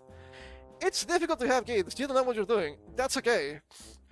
But when you have both parents having to work outside, the problems just stack. And that just becomes a big problem. And sure, you can use like uncles and aunts, you can use grandparents. Sure, but some of them are not gonna do the parenting properly. They're tired, man. They have done their thing. It's okay. It's rough out here. Just gonna say this. It's okay for a woman to be very attractive. Yeah, it's pretty good. I do like those. I do hope they have something more than just being attractive. But that's not our problem. It is. And I don't know if it has anything to do with this, but I guess I also want to mention, I think it's somewhat related with younger generations. I see this all the time on Twitter. I am a doom scroller, professional doom scroller. Well, they don't pay me, so maybe not. This strange view of the female body these youngins have. Oh, see? This character has big tits. This is porn. I'm like, what? No, it's not. She's covered. She's just a normal girl. There was like a tweet running around this past week. You're like, oh yeah, this guy is a pedophile. He had the book Lolita, another book, I don't remember the name. And they also had a volume of the light novel of Haruhi Suzumiya. I'm like, but that's not porn. That's a maid outfit. A normal maid outfit. What are we saying? With the sexual stuff, a lot of people are absolutely deranged. Some people consume the most insane stuff and think it's normal, and some people will see a normal woman and say it's just porn. There's barely in between. Just know his name, Vladimir Nabokov. Yeah, that's the author. There was another book, I don't remember the other one. I think it was along the same lines as Lolita, but I'm not quite sure. As I said, I don't remember. I don't want to look through Twitter at this point. It's insane. I know we're all here. We're all people here. We enjoy being like 65. I've been mentally 50 since I was 15. It's not a joke. But it's fine to find other people attractive, okay? It's normal. It's biological. You'll be like, hey, that chick, she's pretty cute. Hey, she's pretty attractive. Hey, she's pretty sexy. That's fine. Saying otherwise, just, once again, in the construction of what a human is. I don't like it. What did it say? Holy shit, we went so overtime today! It's just a gamble. On Saturdays, it's a gamble. Am I ending on time, or I'm going like an hour and a half overtime? There's no in between. It's fine. We do have fun here. I found this happening in my life like one day back. Oh, jeez. It is rough. It's rough. I don't want to hate the young people, because they're the future of society. Holy shit, I wish they were a little bit smarter. Not that I'm a genius, but come on, man. And they won't take corrections. That's crazy to me. That is crazy to me. Anyway, Who was selling me a 3 to 5,000 property, like super sexy. Ooh. Hey, you're married. Hold up. Oh jeez. Fuck, I'm dying. I need to get some more water. I mean, not buying the property, but you know what they say. Sex sells, and that is true. Fuck, I'm choking. It makes a difference. I mean, it does. Sex sells for a reason. I think it's completely okay. There's nothing wrong with that. It's a fun little trick that's been used for a long time. It's okay. And what some people didn't understand, or want to ignore, which is a different problem altogether, is that we like attractive women. But women also like attractive women. The guys want to be with her, and the girls want to be her. It's just how it works, man. And it's fine. You should strive to be better, not worse. Despite me joking about that sometimes. For the new year, I'm gonna be worse. I'm gonna be evil. That's okay. Anyway, it's time for me to take my leave. It has been time for me to take my leave for a while, anyway. I said 3 to 500 was 30 to 50. Oh, damn, that's not too bad. Fair enough. Okay, plan for next week. Of course, we're gonna have more yapping like this on Saturday. It's the usual Saturday menu. But we're gonna be starting the French RPG, Claroscure. I must say the Expedition 33 on Monday. I am not immune to propaganda. And this was highly enjoyable. Well, I'm glad. I know that not a lot of people would enjoy this kind of content, and that's okay. It's the kind of content I want to make anyway. On Monday we start French RPG, a Claroscure. I'm not immune to propaganda. It's gonna be pretty interesting, I hope. I also want you to pump more in Pokemon. It's gonna take a little bit. We played a bit of Pokemon back to back, but soonish we should expect Pokemon XD. We need to finish Gen 3. I need to start the game at least before my birthday for Smash or Pass, and that's March 7th. So during February we're gonna be playing that at some point. We're gonna keep playing also this next week Rabi Rabi on Wednesday. I want to finish that game despite me having trouble last time we played. And I'm thinking for Thursday, which is usually more of a chill day, like about 3 hours, we're gonna take a look into Kid Dracula for the NES. I think that's gonna be good. If I change my mind, schedule is gonna be up tomorrow evening as usual on YouTube. With the thumbs and all that. So, thank you for coming. I hope you had some fun. Coming back on Monday. I am once again being French. And then you know the rules. Make sure your YouTube link, it should be in the description. But I can't, don't worry about that. I mean the links on Twitch, but that's really annoying to do, right? It's way better just to... Didn't I just copy and paste this? I guess I didn't. Hold up. There we go. It's way better to just click the link, right? I think that makes sense. And until Monday, remember, we may talk about heavy topics here, but never doomer about it. We talk about important stuff because it's important. If we know what's going on, we can find a solution. And take care.